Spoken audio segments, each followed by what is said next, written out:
Live from Gretna High School, Lester Bond Field, it's time for Colonels football. The Altavista Colonels back on 105.5 KD Country, and it's rivalry football time again. The Altavista Colonels in town to take on Gretna Hawks. I'm Kyle Hoehne. With me is my partner in crime, the man of the hour. He's too sweet to be sour, Mr. Dennis Jarvis.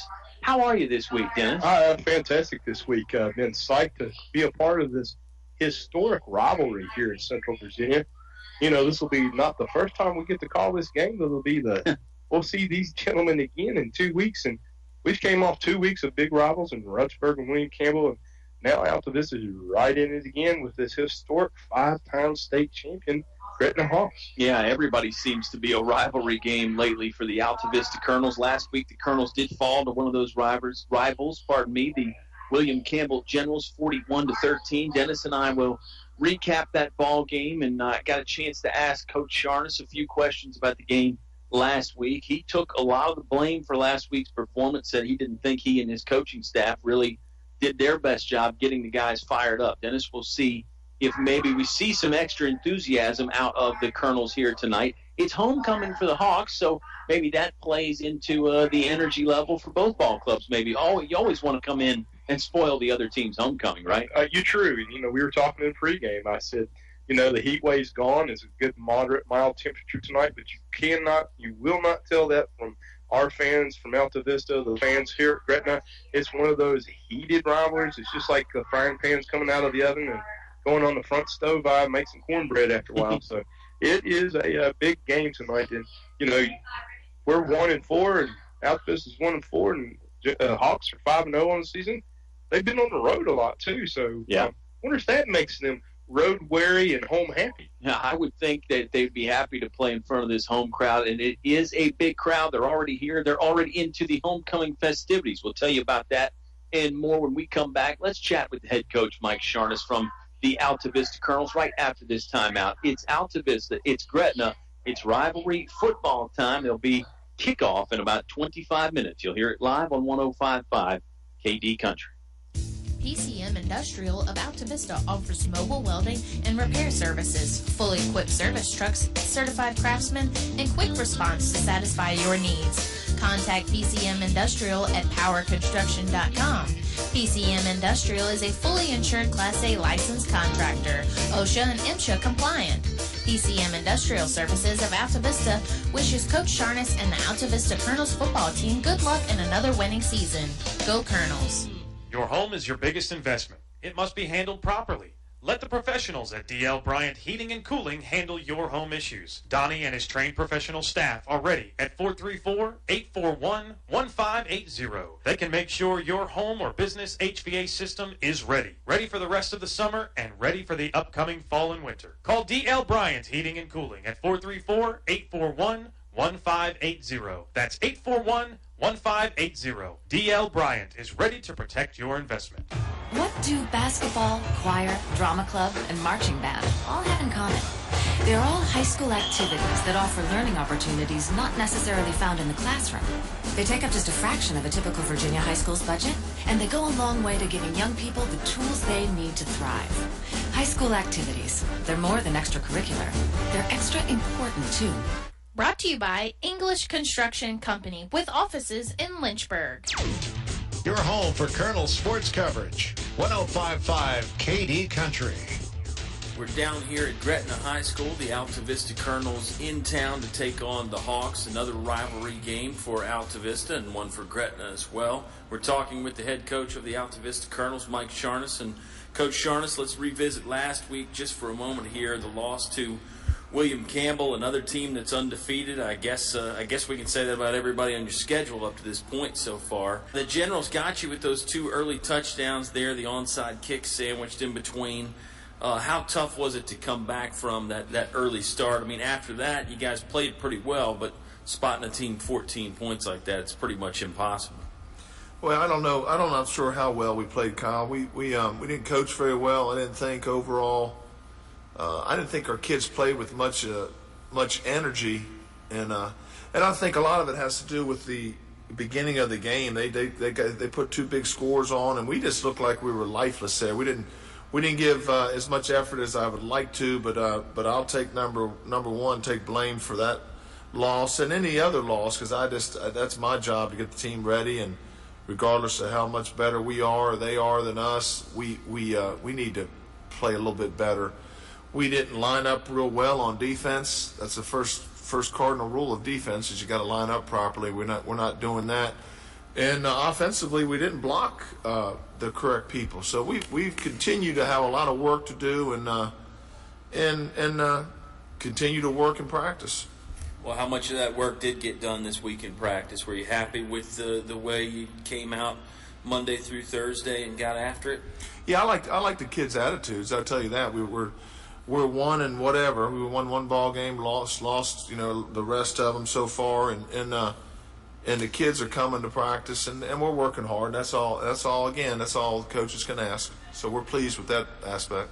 Well, give us the scouting report here on, like I said, another undefeated team that you have to face. This time it's the Gretna Hawks.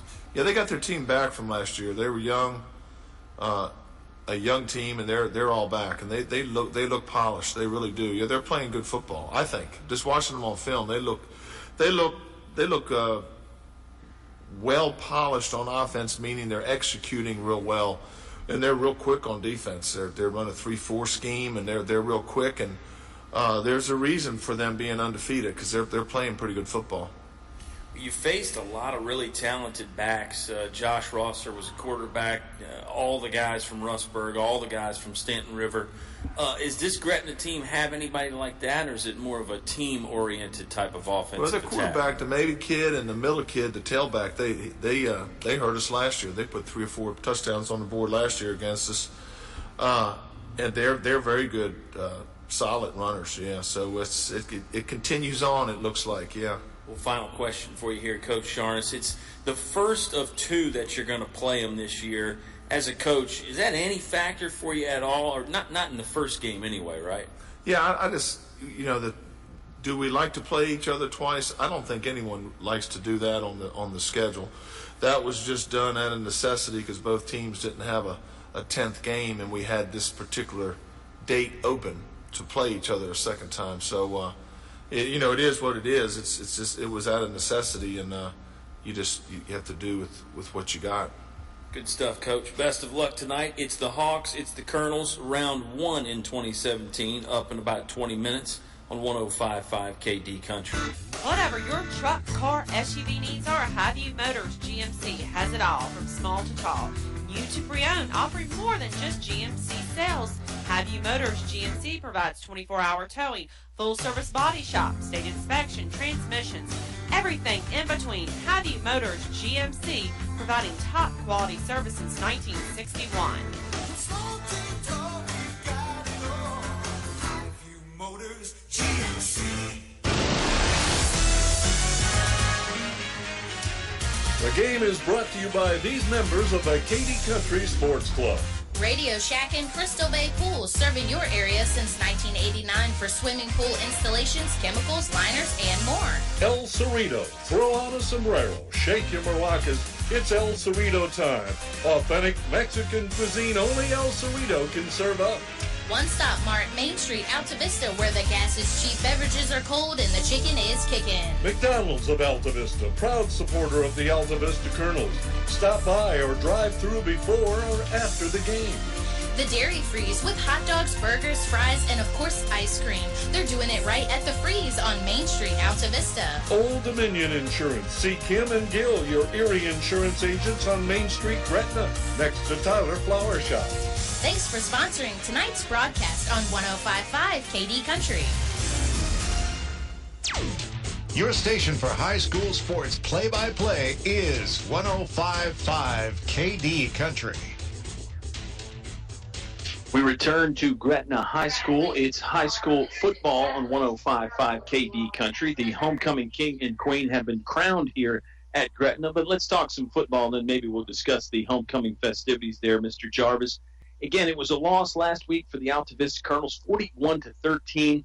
If you remember the start of that game, William Campbell scored on their 5th play of the ball game. They recovered an onside kick and then scored on the very next play. So within about 90 seconds, the Colonels were down that's hard to recover from. And you heard Coach Sharness in the interview there say, I didn't really think we played particularly good after that opening stretch either. And as you heard him talk about, he took some of the blame. And good coaches will do that. When their team wins, they give the kids the credit and they take the blame when their team loses.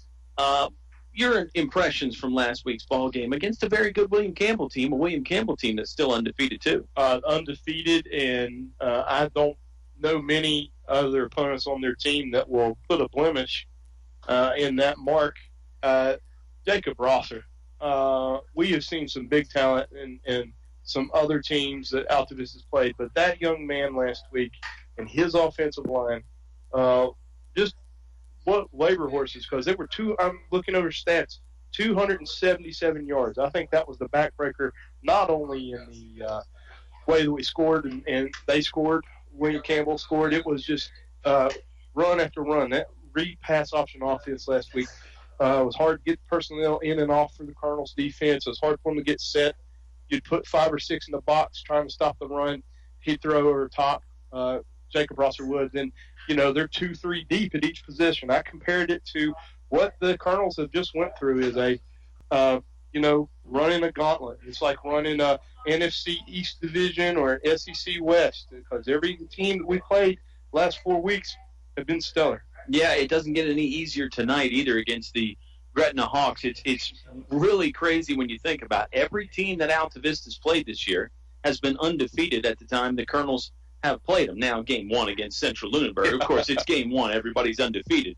However, you throw in everybody after that, Prince Edward, Stanton River, Rustburg, William Campbell, tough opponents, and you can spin it one way and say, well, the Colonels should be battle-tested. They should be hungry, and I think they are very hungry for a win. I wouldn't use the word desperate for Altavista, but these guys are hungry for a win, and they know they've got another tough assignment in the Gretna Hawks tonight. It's not going to be an easy place to get a win. No, it's not. And as we said earlier, this Lester Bond Field is historic. There's 5 state championships that have went through these gates, but we have 3. And I know I've talked to some of the players, talked to some of the coaches this week. Focus is not an issue. Intensity is not an issue, and everything's thrown out the window. I know Gretna is 5-0. They're road warriors. They've been on the road 3 out of the last 5 weeks. But I will tell you, throw anything out the window. As we saw against Rustburg 2 weeks ago, our Altavista Colonels didn't break and had them down 8 at the half, tied up at the end of the third quarter. And, I still will say again, in a rivalry week, a heated rivalry like this, throw it all out the window. But got some big windows to throw things out, because this Gretna team tonight is pretty impressive on paper. That's a funny way to spin that. Yeah, they are impressive. We'll talk more about them after the timeout, tell you some names that you can expect to hear from this 5-0 Gretna Hawks team, and we'll tell you more about the Altavista Colonels and what you might expect from them tonight. Maybe some changes, we'll see. It's high school football. Gretna and Altavista set to kick off in about 11 minutes. You've got yourself a ringside seat on 105.5 KD Country. Finch and Finch Funeral and Cremation Service. A family serving family since 1905. Service you can trust and prices that work for your family. During the moments in life that matter, you'll be able to feel the difference made by family ownership. Finch and Finch, families serving families since 1905. Finch and Finch Funeral and Cremation Service. A family serving family since 1905. If credit card processing is important to your business, I can help. I'm Ramonda Davis of First National Bank, and I'm your local e-commerce officer for merchant card and other electronic business products. Local means I live in Central Virginia. I'm ready to come see you and respond quickly to what you need. Local means I'm focused just on your business needs. For the latest in electronic payment technology and competitive pricing, contact me, Ramonda Davis. First National Bank, member FDIC, equal housing lender. It's cold in here. Will your heating system keep you warm this winter, or will you spend a cold evening shivering under the covers? Have your heating system inspected today by Tyree Little's Heating and Cooling. Kent Tyree has over 20 years experience and specializes in heating, air, plumbing, and electrical, licensed and bonded. Call for an appointment today. 309-2266. 309-2266. Tyree Little's Heating and Coley. Your station for high school sports play-by-play is 105.5 KD Country. We're back in the press box here at Lester Bond Field. Gretna High School is the site. We're just off Route 29. It's a quick trip from Altavista. Part of the reason why these teams are big rivals, Mr. Jarvis, and they've been battling back and forth in recent years. We'll discuss some of those games in a little bit. Let's discuss the more recent history this season for the Gretna Hawks. They won their opener against Brunswick 20-14. They blew out Tunstall in week 2. They beat Nottoway 20-14. They went on the road, like you talked about, beat Radford 15-8. And another blowout against Chatham last week, 60-14. So you get 3 close games in there, 3 close wins, 2 blowout wins for the Hawks. It's a team that is another one of those ball clubs like William Campbell can beat you on the ground or in the air. You heard Coach Sharness discuss their defense is fast. They get to the football, and they hit you pretty hard when they do get there. You know they do. And let me tell you what put the Gretna on my radar screen real quick was that road win in the 4th week against Radford, 15-8. There was a lot of things going on that night. Radford was playing for a young man who been diagnosed with cancer, and emotion was thrown out the window for them because they came up victorious on the road. Big guys are averaging 259 yards rushing on the game. Each game, Gretna is, and 114 in the air. So they're pretty balanced. Tabron Mabens is the quarterback. He's a sophomore. He started last year as a freshman. It's almost national anthem time here from Gretna, so we'll put our discussion of the game on hold for a moment. We'll step aside while the band honors our country, and we'll be back with football before you know it. Kick off less than 10 minutes away. You're going to hear it live on 105.5 KD Country. Fun times are waiting for you at El Cazador, Altavista's oldest Mexican restaurant. Relax in comfort with daily food and drink specials, Mexican and American foods, and a children's menu too. Call for takeout or go online to elcazadorva.com.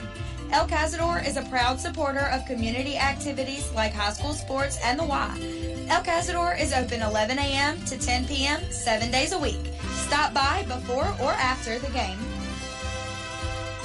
To become a Moose is an awesome feeling. You just can't belong to a better organization. I was born and raised in a Moose, and I'll be a Moose the rest of my life. My son is a Moose. We're 3-generation Moose loggers. That's how it is with us. I hope everybody else that can join and become a member, you need to do it. You need to see what it does for us. Why I belong to the Moose. For friendship, for the children, and most of all for the seniors. What are you waiting for? Stop by the Moose Family Center in Altavista to learn more about how you can be a Moose. A short drive will save you money. This is Greg Walker with Feller Chevrolet. Our new 10-year, 100,000-mile powertrain warranty has many customers buying from us instead of the competition. Covers any vehicle purchased up to 10 years old with less than 150,000 miles, new or used. With our 3-day money-back guarantee, you can buy with confidence. Where else can you get great prices, good selection, 3-day money-back guarantee, and a warranty that gives you 10 years of protection? Come see us. You'll be glad you did. Feller Chevrolet in Altavista. Your station for high school sports play-by-play is 105.5 KD Country. National anthem wrapping up here. Nice job by the Gretna band there, and the crowd enjoyed it. Again, it is a big crowd. It's homecoming tonight here at Gretna. They did the homecoming festivities in the pregame. Normally, most people do it during halftime, but you've started to see more teams experiment with doing things in the pregame. That way you can just focus on football once things get started. Dennis, before we left, we were talking about this talented Gretna Hawk Ball Club. Tabron Mabens is the quarterback. He's thrown 5 touchdowns this year, 31 for 58 passing. Jalen Myers will be the number 1 running back for them, although we probably will see some other guys too. He's got 5 touchdowns on the ground. And it's a team, again, they can beat you in the air. They can beat you on the ground. Special teams aren't shabby either. It's going to be a tough assignment tonight for Altavista. It's match player on player. You know, we've got our defense juggernaut back. Help me with his name, not Shaheem Parnell, but Jonathan Montague. Yes. Thank you, Jonathan Montague. Probably back to full strength this week, too. Should be. And, you know, you put a hat on a hat, I think you're going to see you saw progression in this Colonel offensive line from week 1 till last week. I think man on man, good playing surface out there tonight. Speed on both sides of the ball, it seems to me. So I give a special night will come down to all three facets of the game. And we see we're very fundamental in our passing, in our offensive game, defensive staging, and we've been very solid. Colonels have on special teams. So the team with the least mistakes, the team who doesn't make those have those personal fouls, has those penalties called, will come out strong tonight. I say in Altavista. Well, that's a great point about the mistakes. It may be the team that turns the ball over the least tonight will have the victory when things are all said and done. Our broadcast is made possible by Feller Chevrolet, now offering a 10-year, 100,000-mile powertrain warranty. First National Bank, helping you bring home more bacon. English's, your complete home center. Got our live broadcast from English's tomorrow morning, part of their open house and sale. We'll talk more about that as the game goes on. It's going to be a fun event. Really a chance to save a bunch of money on everything you love there, English's. Also, we like to thank Napa Auto Parts in Altavista. Find your Napa know-how on Main Street. El Cazador, Altavista's original Mexican restaurant. English Construction, wishing our high school athletes an exciting and injury-free game. Tyree Little's Heating and Cooling, keeping you cool in the summer, warm in the winter, comfortable in between. PCM Industrial Services, now with mobile welding and repair service. The Altavista Office of Economic Development, we invite you to come find one of a kind. Finch and Finch Funeral and Cremation Service, a family serving families since 1905. Highview Motors, GMC, from small to tall, Highview has it all. D.L. Bryant Heating and Cooling, call Donnie at 841-1580. That's 841-1580. And the Moose Family Center in Altavista. Stop by the Moose Family Center on Lynch Mill Road to learn how you can be a Moose. I'm Kyle Hoehne. He's Dennis Jarvis. Katie is our sound engineer. Back at home base, we're getting set for the Altavista Colonels to kick off against the Gretna Hawks. The captains are approaching midfield to meet. And in a moment, we'll find out who's going to start the game with the football, pardon me, Mr. Jarvis. Again, it's a cool night, finally. I think the coolest night we've had other than this was that opener against Central Lunenburg back in August. Every other game has been fairly hot outside. It has been. And like I said earlier, the weather's changed, but that doesn't mean the intensity's not going to be dialed up. And heat off the field tonight will be palpable. And looks like we've got our captains out there. And Aaron Close is in street clothes. Yeah, Coach Sharnes wasn't positive if Aaron was going to be able to go today. He thought he might try and warm up and see how the injury felt, but unfortunately he's not even in pads tonight. So Aaron Close will be unavailable. Other than that, the Colonels, I believe, are healthy and at full strength. Gretna Hawks seem to be at full strength. Was talking with their head coach, Cole Simpson. He said, we haven't played the type of meat grinder schedule that Altavista has, but we've just won all the ball games. We've beaten everybody they put in front of us, and that's all I can ask for my guys. He thinks his team is playing pretty well. Coach Sharnes feels like Gretna is playing pretty well, too, and I think both teams had a good week of preparation. Gretna Hawks won the toss, and they have elected to receive, so Altavista will kick and then get the football to start the second half. And that's been characteristic of the last 3 weeks for us as well. If we win, it's a Coach Sharnes call. You generally start the third quarter with the ball driving. And we've done this all year. I like talking fashion, football fashion. Looks like the black and blue-clad Hawks are a Kentucky solid black versus Oregon State on the road again this week. We've got white and orange. We've got white tops, orange pants for our Colonels, and black helmets with orange script A. So it's a pretty intense uniform night. It is. For us on the road. Both teams look good. Altavista has a nice cheering contingent over there in the far bleachers that have made the trip down, and I'm sure we got quite a few folks listening back at home base as well. For the Gretna fans, it feels a little bit like old times here, being 5-0. They're fired up and hungry, ready to watch some good football. And it is a Gretna team that had some struggles last year. They were 3-7 last season, didn't make the playoffs. So they're not used to that around here. They're glad that things are back to status quo, we'll say, for Gretna football. Of course, a lot of these fans remember those days back in the mid-'90s when the Hawks weren't very good, and that's part of the reason why they can appreciate it when their team is doing so well. Well, in Altavista, I don't think we're accustomed in Colonel Nation to being 1-4 in week 5.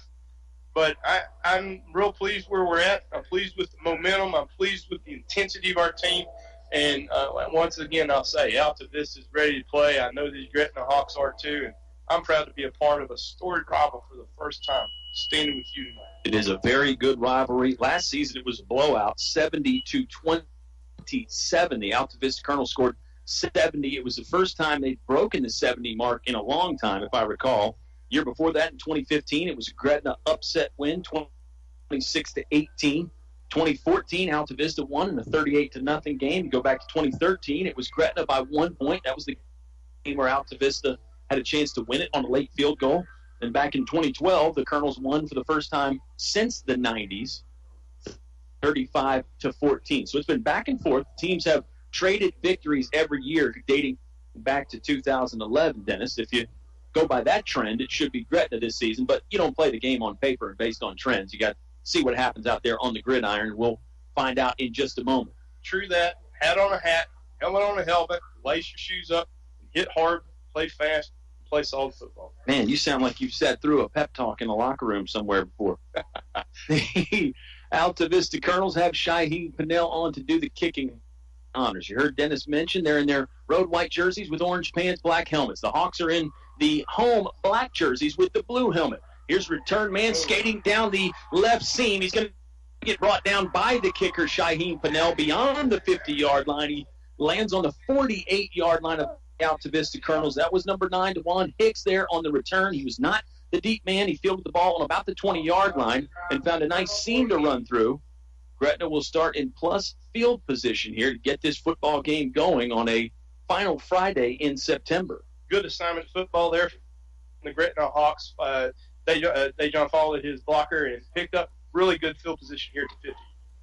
Tabron Mabens is the quarterback. Looks like he has Myers offset to his right, 2 receivers to each side, shotgun formation. Wants to throw on first down, ball in the air. The Colonels are there to break it up. That's Jonte Gord and Jacob Adams that hit the receiver around the 30. Never really even put the hands on him, just hit him high with the shoulder pads there, and they sort of crunched him in a sandwich move down that left seam.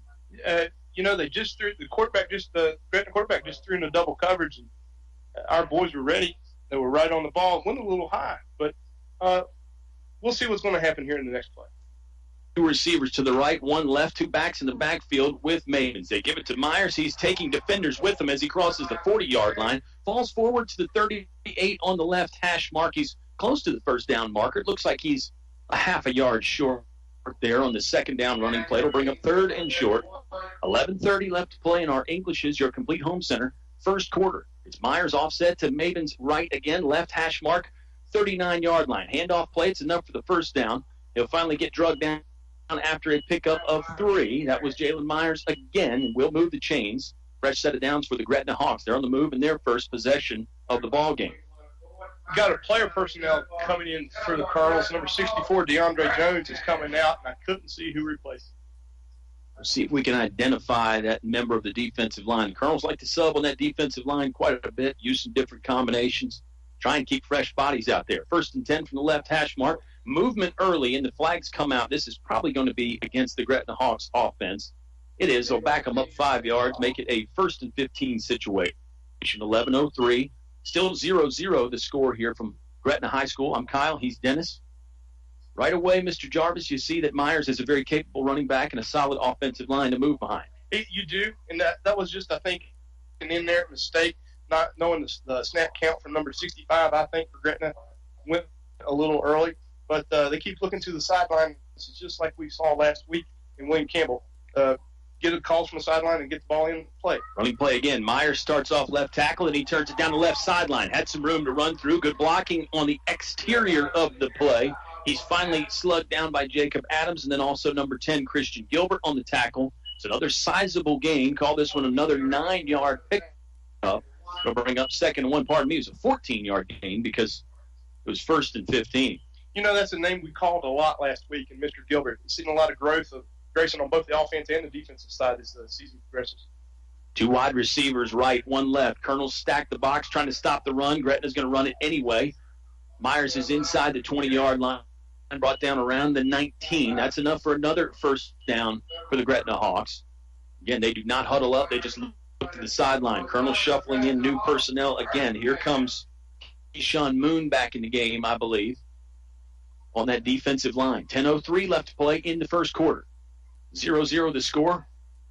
Hawks have been stuck on this left hash mark for the entire drive. Mavens will fake it, keep it himself. Runs right into a good stop there from number 10, Christian Gilbert. Gilbert with a solo tackle coming from the outside right, angling back into the middle of the play. That's a 1-yard gain for Mavens and the Gretna Hawks. That's the first time we've seen quarterback call his number and try to go off the left tackle there, as we're going from right to left on your radio dial call.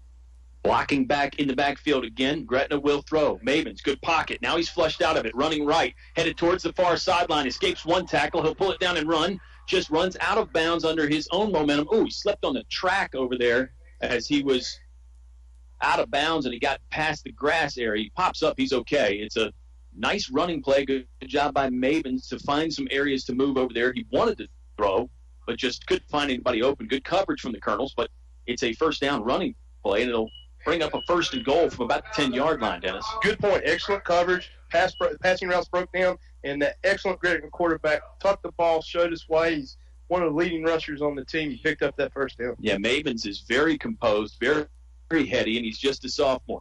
He'll give it to Myers this time. He's running outside left. Good blocking again. Adams is going to try and meet him at the pylon, but Myers is – officials say he's in for 6. Touchdown for Jalen Myers.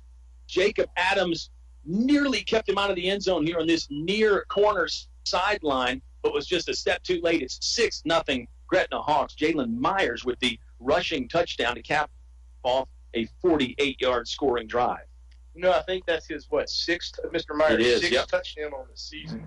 It just showed a little bit of strength on that left side, pulled some blocking routes. The receivers were down for Gretna and did a really good job making sure he got in the end zone. Hawks want to kick the extra point. It is number 50, Maurice Thompson, trotting out to do the honors. It looks like number 11, Travis Hogan, will hold. Clock is stopped for the extra point with 9:17 left to play in the first quarter. Here comes the snap. It's a bit high, but it gets to the block. Kick is a line drive through the uprights and good. 7-0 Gretna Hawks. They score on their opening drive. Let's see what the Colonels can do. Their football with 9:17 left to play in the first quarter when you return on 105.5 KD Country. Mark Saturday, September 30th on your calendar for the open house at English's, your complete home center. Save on Ariat boots, Carhartt clothing, Atrium windows, Davis and Valspar paints. They'll have free popcorn, giveaways, and a live broadcast from KD Country. This open house is Saturday only from 8 until 1. Make your plans to be there and get some great deals. Habitat for Humanity on site for Blitz Build signups. English's open house is sponsored by Valspar, Davis Paint, and Atrium Windows. Your station for high school sports play-by-play is 105.5 KD Country. Junior Jalen Myers runs it in from 10 yards out to give the Gretna Hawks a 7-0 lead in the early stages of our ball game here. Homecoming at Gretna. The Altavista Colonels will have a chance to respond on their opening possession. And Mr. Jarvis, it was a nice balanced offensive attack there from the Gretna Hawks. Some passing, some running. They mixed it up. They let Mavens run some. Offensive line opened up a lot of holes there, too. Sure did, but the key on that play was the Gretna quarterback tucking the ball. Saw his passing routes were down. Has the poise of a junior or sophomore. He's only a junior or senior. I was real impressed with him. Ground ball kick. Adams went to pick it up at the 15. Now he has to go backwards and pick it up at the 11. Man, the Gretna defense is there. The ball is free. Adams and Gilbert fell on it together. I think it's Altavista football, but Jacob Adams just never secured the pigskin there. That ball was rolling around the ground. He tried to pick it up once. He lost it. Then he got hit and lost it again. Altavista will have the ball here inside their own 10-yard line. Make it the 9-yard line where the Colonels will start this drive. So they'll have to go 91 yards to pay dirt. Not exactly the start you're looking for if you're a Colonels fan. I think he got the lights in his eyes and he thought before he caught the ball, because there was some good. Looked like there was a good alley for Jacob to get around the Mr. Adams to get around the left side and pick up some yardage. We'll pick this back up real quick. Colonels will operate from the shotgun formation, a wing to each side, a wideout to each side. Pennell is in the backfield with Gilbert. They hand it off to Pennell. He went off the left tackle, got bumped as he was getting to the line of scrimmage, and then dropped about a yard beyond that line of scrimmage. 9 minutes left to play in the English's, your complete home center, first quarter. Remember our live broadcast at English's tomorrow morning. They actually give Pennell more like a yard and a half, Dennis. We were close there, and the Colonels will operate on second down here from this near hash mark right in front of a big crowd at Gretna High School. You know, Shaheem's a big guy. It's going to be hard to see the down marker of the yards where he falls because he's so big. Still in the backfield there with Christian Gilbert. They put Gord in motion. They hand it to Pennell again up the middle. Big mass of bodies, rugby style. He's going nowhere. They blow the play dead after a gain of 0. Set up 3rd and long for the Altavista Colonels. Let's see what the Gretna defense has in store here on 3rd down. And let's see what kind of a play call Mike Sharnes has in mind on this 3rd and 9 situation for the Colonels. Last time we were in this situation was against Stanton River. See a jet sweep with Jake around the left side, and we'll get a big Colonel first down or a touchdown. Turn the afterburners on that transitory for Altavista. Clock moving, 7:59 left to play in the first quarter. It's a 7-0 Gretna Hawk lead. First possession of the game for Altavista. Option play left. Gilbert has it, tossed it over his shoulder to Gord. Gord had to scramble back for it and pick it up. He's thrown backwards in the backfield around the 9-yard line at the numbers. That's a loss of yards, and it'll bring up 4th and long for the Colonels now, and what would seem to be a situation where they have to punt the ball away deep in their own territory here. That was a well-designed play by the coaching staff and the Colonels. Somebody from Gretna just gets right in the alley, and we weren't able to get the toss out as well executed as we thought. It was a good play dial-up. Pennell is going to do the honors punting-wise. He's been getting better and better at this every week. There's movement on the line of scrimmage. This is probably going against the Altavista Colonels. It is. It'll back them up 5 yards, turns it into a 4th and 15 situation. I don't think that's the problem. The problem is you're backed up inside your own 5-yard line now. A bad snap or a muffed handle on the kick could be a big problem for Altavista. Return man for the Gretna Hawks stands at the 35-yard line. That's the Altavista 35-yard line. Snap is good. Pennell gets it away. It's a high boot. It's not very deep, though. It hit a Colonel return man, Caleb Melton, at the 20-yard line. This ball is down there. Gretna's going to start with really good field position. They're on the Altavista 20-yard line, Mr. Jarvis. The Colonel's defense, a very tall order here, backed up. Hawks are already in the red zone, haven't even run a play yet. Well, you know, we talked about it early in the game. We talked about all 3 fundamentals. And Colonel's defense is back out on the field quick. That was a quick, easy 3 and out. Great job by the Gretna defense. But let's see our guys bog down, tighten up, and hit them hard, hit them fast. Looks like 2 receivers right. Handoff play goes to Jalen Myers. Lost him for a moment there as he went in his own line in the defense. He's brought down after a short gain. Colonels came out of there with the football, but I think Myers was already down on the ground. It was number 55, Keyshawn Moon for Altavista, that just sort of nonchalantly passed the ball back to the official. But Myers was down. 2nd and 8 coming up for the Hawks. Mavens wants to throw, rolls out, looking left. Bullet pass. It hits off the receiver's hands and then goes out of bounds. It was broken up by Jacob Adams. They were looking for number 11, Travis Hogan, on an out route here towards the left sideline. It'll bring up 3rd and 8 now for the Gretna Hawks. That was a laser pinpoint pass by a sophomore, just a little ahead of the receiver, but got a strong arm. Very strong passer received tonight for Gretna. We're talking about the sophomore, Tabron Mavens. He started last year as a freshman. Handoff play. They're going to Myers. Outside running sweep. Same play they scored on in the first drive. Not going to score here, and they're not even going to pick up the first down as Myers is brought down around the 15. In between the numbers and the sideline. There was a flag that came in late on the play. Let's see what the call is. Holding on the Gretna Hawks. Now the Colonels have a decision. Do you accept it and bring up 3rd and long, or do you decline it and make it about 4th and 5? What's your call here, Dennis? You know, I'd back them up. I'd back them up, give us a little more field to work with, and give a little momentum back to Colonels on our side of the ball. Looks like Coach Sharnes did not agree with you. He's going to decline it. Call it 4th and a long 5 here. Hawks need to get just inside the 10-yard line. Passing play. Mavens wants to throw. Good pocket over the middle. It's incomplete. Hawks fans want a flag out there on the pass interference. No flags yet, and it will be Altavista football after the incomplete pass. So a good stand there by the Colonels defense. Altavista is going to get the ball back after really what was a woeful punt. The defense ends up making some pretty nice plays. A very good stand by the Colonel defense. I'm glad Coach Sharnes didn't listen to my bold prediction on what to do, and that's why you have a 3-time state champion coach on the other side and not a Saturday morning quarterback. Well, there you go, right? and 4 state championships, if you count the one that Coach Jarvis and his guys won at Rustburg. All right, Altavista's offense is back out there with 5:12 left to play in the first. They trail 7-0.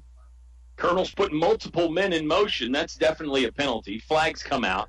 It's going to back the Colonels up 5 yards. It'll make it 1st and 15 from their own 10-yard line. So far, the Altavista offense not showing a lot of spark and fireworks that we've seen in the past. They're struggling to move the football. No, and, we're backed up again. The Colonels are backed up again. It looks like we had a little bit of a question mark of who was going to do what. Maybe the players didn't read the call coming in from the sideline as well as they should have.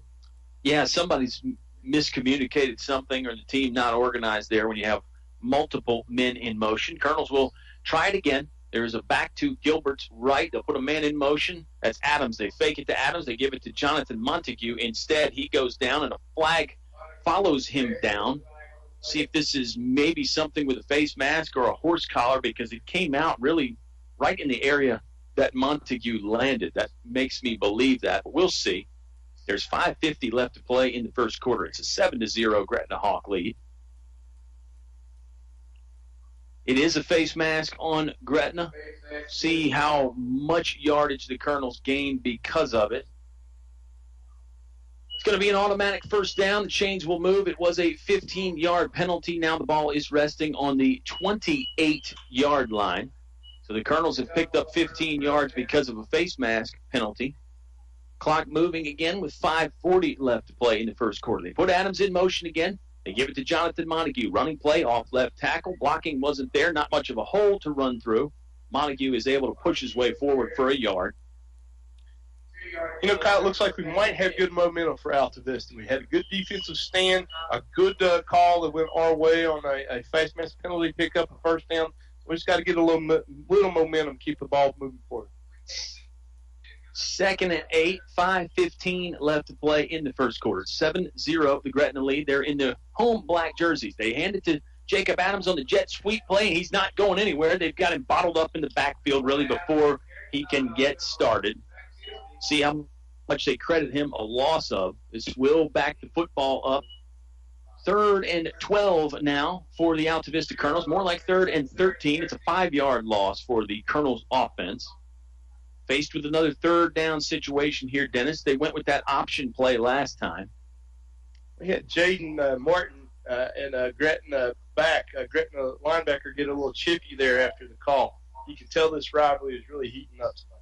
You can tell the Hawks defense, just as advertised, they're quick. They swarm to the football. They tackle well. That was number 4, Jordan Berger. That was the first man on the scene to stop Adams.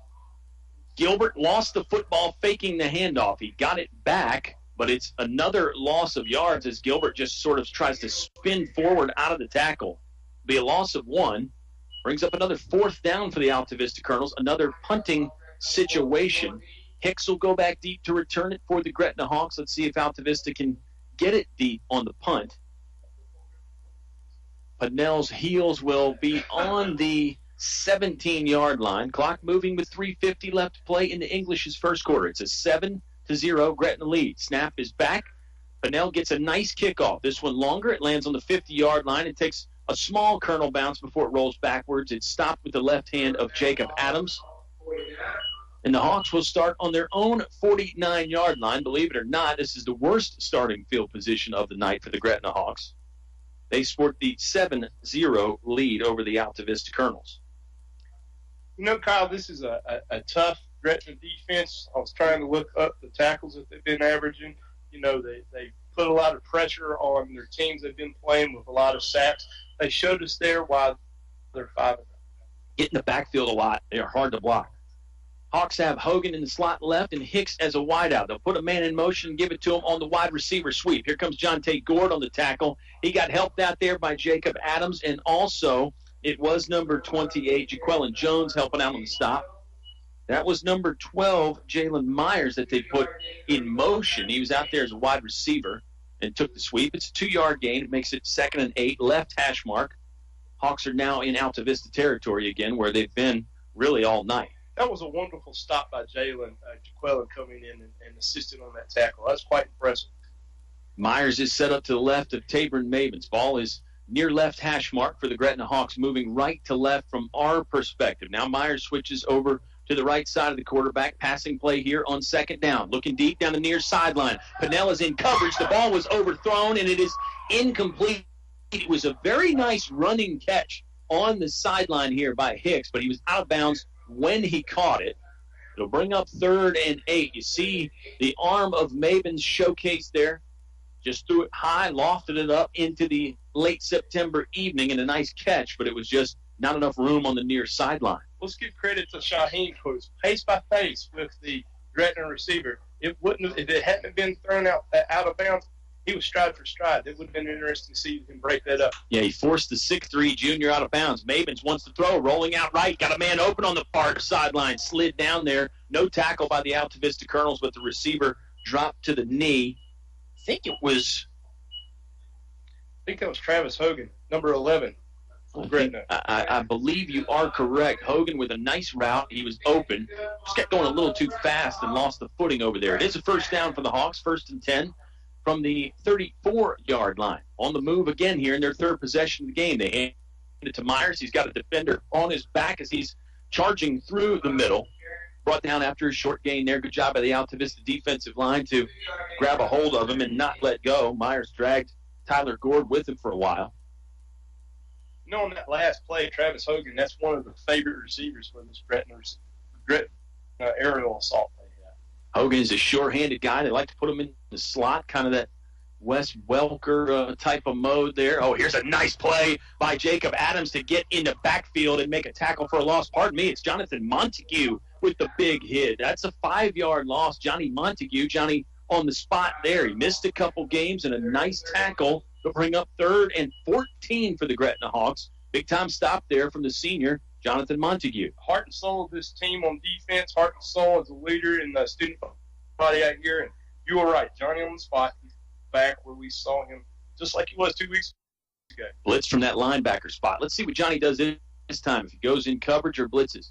Maybe a passing play here for the Hawks. They put a man in motion. Mavens wants to throw down near sideline again. Throw wobbles. Hicks jumps forward and catches at the 5-yard line. Adams was there with great coverage, and he'll even get up and pat Hicks on the helmet and say, nice catch, buddy. That was a good grab from Hicks on a pass that lost the spiral about midway through, just sort of wobbled. Hawks are inside the 5-yard line again after a big pass and catch from Tabor Mavens to DeJuan Hicks. And once again, our defense, Jacob was stride for stride for the receiver. It's a little bit like basketball. Who was going to get the rebound coming off the rim there? 1:15 left to play in the first quarter. It's a 7-0 Gretna Hawk lead. They're looking to add to it. Snap is low. Mavens has to dive for it. Tyler Gord was just a step too late. He was nearly at the football there before Mavens picked it up. It's a loss of 5 for the Gretna Hawks. It'll set up 2nd and goal from the 10-yard line. Yeah, it's the first mistake we've seen from this Gretna offensive line. That was a bit low on the from the center back to the quarterback. See how the rest of the snaps are in this next sequence here. Montague crowding that line of scrimmage again, trying to bust through there. Maven's going to run it. He's going to outrun the defense to the right. Now turns it up. Oh, got hit hard just beyond the line of scrimmage at the 8-yard line. It's a 1 or 2 yard gain. Guess who? Jonathan Montague saying hello to Mavens there with a hard hit down near the right sideline. Mr. Montague, once again, that's why you call him Johnny on the spot. Timeout. Big hits. I'm sorry. No, you're good. Timeout on the field. The Gretna Hawks are going to take it. We'll take it too. Hawks lead 7-0 over the Altavista Colonels. Just 25 seconds left to play in the first quarter on 105.5 KD Country. Napa know-how. Getting the best usually costs a pretty penny. But when it comes to getting one of the best motor oils, your pennies don't have to be pretty at all. Because Valvoline Full Synthetic Motor Oil is only $5.59 a quart. So treat yourself to Valvoline Full Synthetic, now just $5.59. That's Napa know-how. Napa know-how. General States pricing. Sales prices do not include applicable state, local taxes, or recycling fees. Offer expires 9/30/17. Napa Auto Parts, Main Street, Altavista, across from Feller Chevrolet. Your station for high school sports play-by-play is 105.5 KD Country. We're back here from Gretna High School. It's a 7-0 Gretna Hawk lead. 33 seconds left to play in the first quarter. They added some time on the clock, pardon me. Our wonderful clock operator, Mr. Shields, goes above and beyond the call of duty. Mabins wants to throw here, looking in the end zone. It's caught right at the goal line. It is a touchdown for the Gretna Hawks. It's Travis Hoehne this time, in for 6 on the pass from Tabron Mabins. Touchdown Hawks. They lead 13-0. Extra point on the way. Boy, the last couple drives, Dennis, the Altavista defense was looking more and more solid, but there you see the footwork first from Mabins and then the good, accurate arm on the pass to the end zone. True, and they come right back out after a timeout. Gretna does, catches us looking for 5-6 in the box, rolls the quarterback out to the left, and gets one of their favorite receivers in the corner of the end zone. A very solid effort by Gretna's offense on that drive. Travis Hoehne on the touchdown catch there. Extra point on the way here. It's Maurice Thompson again. This time the kick is good. 14-0. The Gretna Hawks lead. They score again. Altavista football with just under 30 seconds left to play in the first quarter on 105.5 KD Country. Thinking of starting a business or expanding your company? Think about choosing Altavista as your location to invest and grow. Altavista offers low utility cost, broadband internet, US 29 access, and an attractive quality of life. You'll score big just like the Colonels when you invest in Altavista. Huddle up with the Altavista Office of Economic Development at Altavista Town Hall. Your station for high school sports play-by-play is 105.5 KD Country. The Gretna Hawks come into the ball game tonight undefeated at 5-0. Dennis, we're starting to see why. Tabron Mabins hooks up from 9 yards out on the touchdown pass to Travis Hoehne. You mentioned the Gretna Hawks take the time out there. Cole Simpson maybe just wanted to review the play with the guys a little bit, or maybe he wanted some time to decide on the play, but he picked a good one, and the Hawks executed. Well, you made a very astute observation. That was the worst field position starting for the Hawks tonight. Went down and drove. Pass, run, caught us looking for a run on 1st and goal, and they're up 14-0. Yeah, officially it's a 51-yard scoring drive. Ball bounces in Adams' hands. He fields middle of the field at the 18-yard line. Sidesteps the first tackler. Now he's going the wrong direction, swarmed by 4 or 5 black jerseys. Brought down at the 29-yard line. Looks like they'll give him forward progress to maybe the 30 or the 31. Colonels will take over and scrimmage on this third possession of the game with 22 seconds left to play in the first quarter. Kyle's his best starting field position for the Colonels tonight. We're going left to right for individuals back home on the radio dial. So let's dial it up, play some solid football, good ball control. Let's get a touchdown on this drive.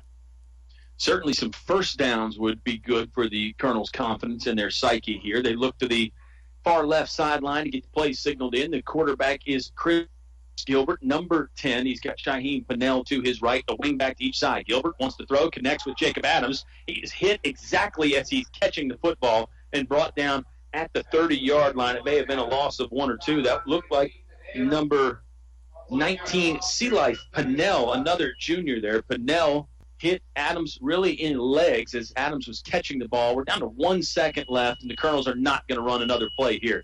First quarter has come to a conclusion. It's 14-0 Gretna on top. Colonels will have a second down situation on the way when you return. It's high school football on 105.5 KD Country.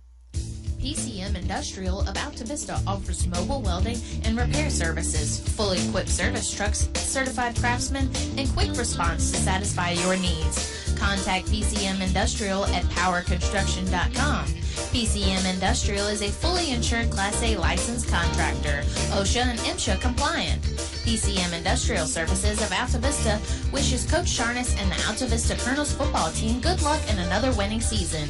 Go Colonels. More live high school sports action on 105.5 KD Country. Gretna 14, Altavista 0. It's Altavista football. I'm Kyle Hoehne. He is Dennis Jarvis. We're having fun talking to you tonight from Gretna High School. Great environment for football here, Mr. Jarvis. We're up in the press box. You can tell everybody's having fun outside there, and certainly the Hawks fans like the way things are going a bit more, but the Colonels not out of this thing just yet. What do you think Altavista needs to do to really make a statement here and get back in it? I think a long, consistent drive, pick up 2 or 3 first downs here back to back, get their head back in the game. We're not really playing that level of intensity we saw in the first couple of weeks. Not putting the Colonels down, but this is a high-intensity game, and they seem a little listless so far. Yeah, I don't know if maybe starstruck is the word. I don't know what the word is for Altavista right now. We'll see if the energy level can pick up. They handed it off to Shaheen Pennell. They bounced into each other. Pardon me. He bounced into his own teammate, Jacob Adams, there. Adams was, I believe, supposed to pull through and block for Pennell, and they actually bumped into each other. That messed the play up a bit, and it'll bring up a 3rd and 12 situation for the Altavista offense, now working right to left in this English's Your Complete Home Center second quarter. Kyle, I think that was number 16, Luke Davis, a senior, that assisted them on the tackle for the Gretna Hawks. One of the few seniors the Hawks have. They are a young ball club. And a lot of these guys started last year as freshmen and sophomore. Gilbert fakes the handoff, keeps himself, plows ahead, hard running there. He's hit at about the 32. He falls forward for an extra yard. It's not nearly enough for a first down, but nice to see Gilbert take control there and try and run through a tackler. Just to mention in the youth contingent that is the Gretna Hawks, that was number 8, Dalen Miller, a 5'10", 175-pound sophomore on that stop. Athletic defense there for the Gretna Hawks. It'll bring up a 4th and 9 situation for the Colonels. They'll punt it away. Pennell on to do the honors again. Has to retrieve a high snap. Does get it away. It's a really good kick, actually. Line drive that'll bounce and be tough to field. Hicks wanted to grab it, but thought better of it. It'll get stopped on the 26-yard line by a converging group of Colonels. Colonels coverage team, a good job there. Pennell, a great job just to get that punt away. The rush was heavy. The snap was not very good, but he went up for it and pulled it down and then got it off the right foot. You know, Kyle, you talked about the Gretna Hawks real quick.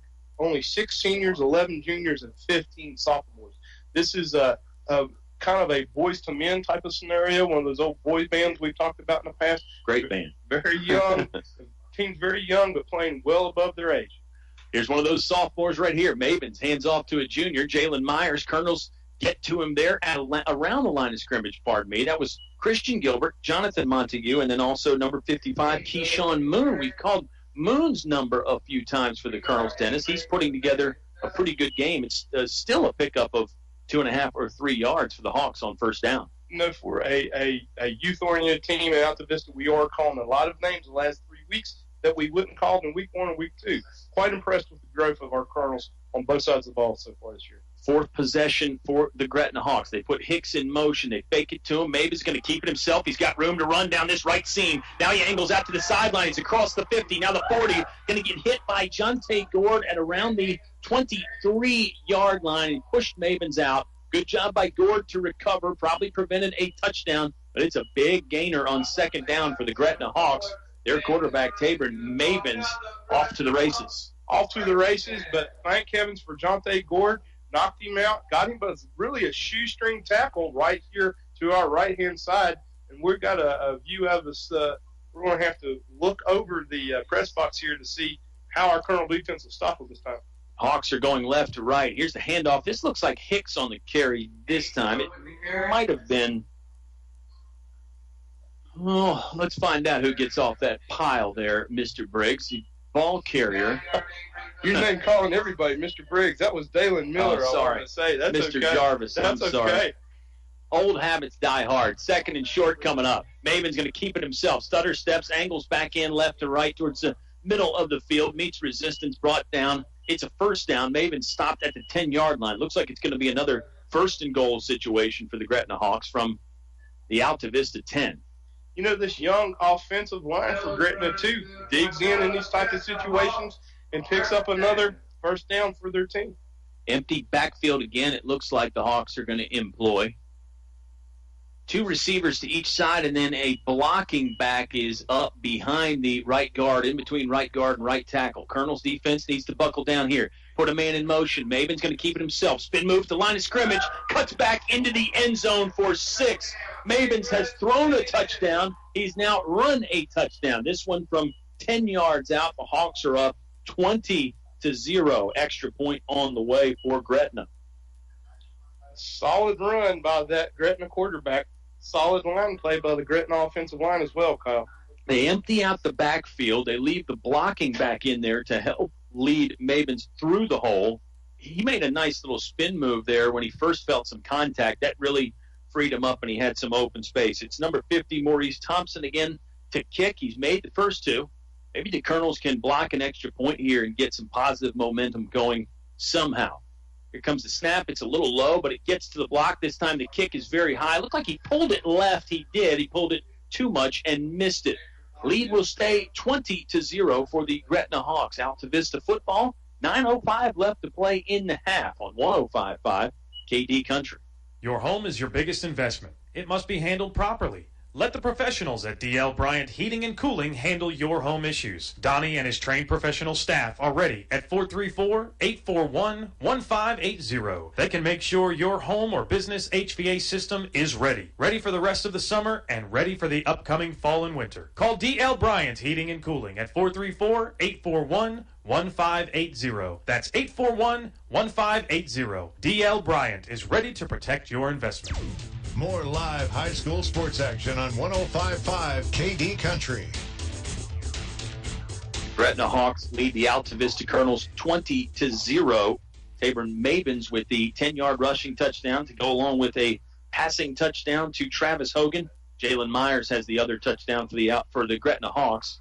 For the Altavista Colonels, not much on their offensive side, Dennis. 3 punts so far. I really think the Colonels' offense could use something positive here if they want a chance to stay in this game.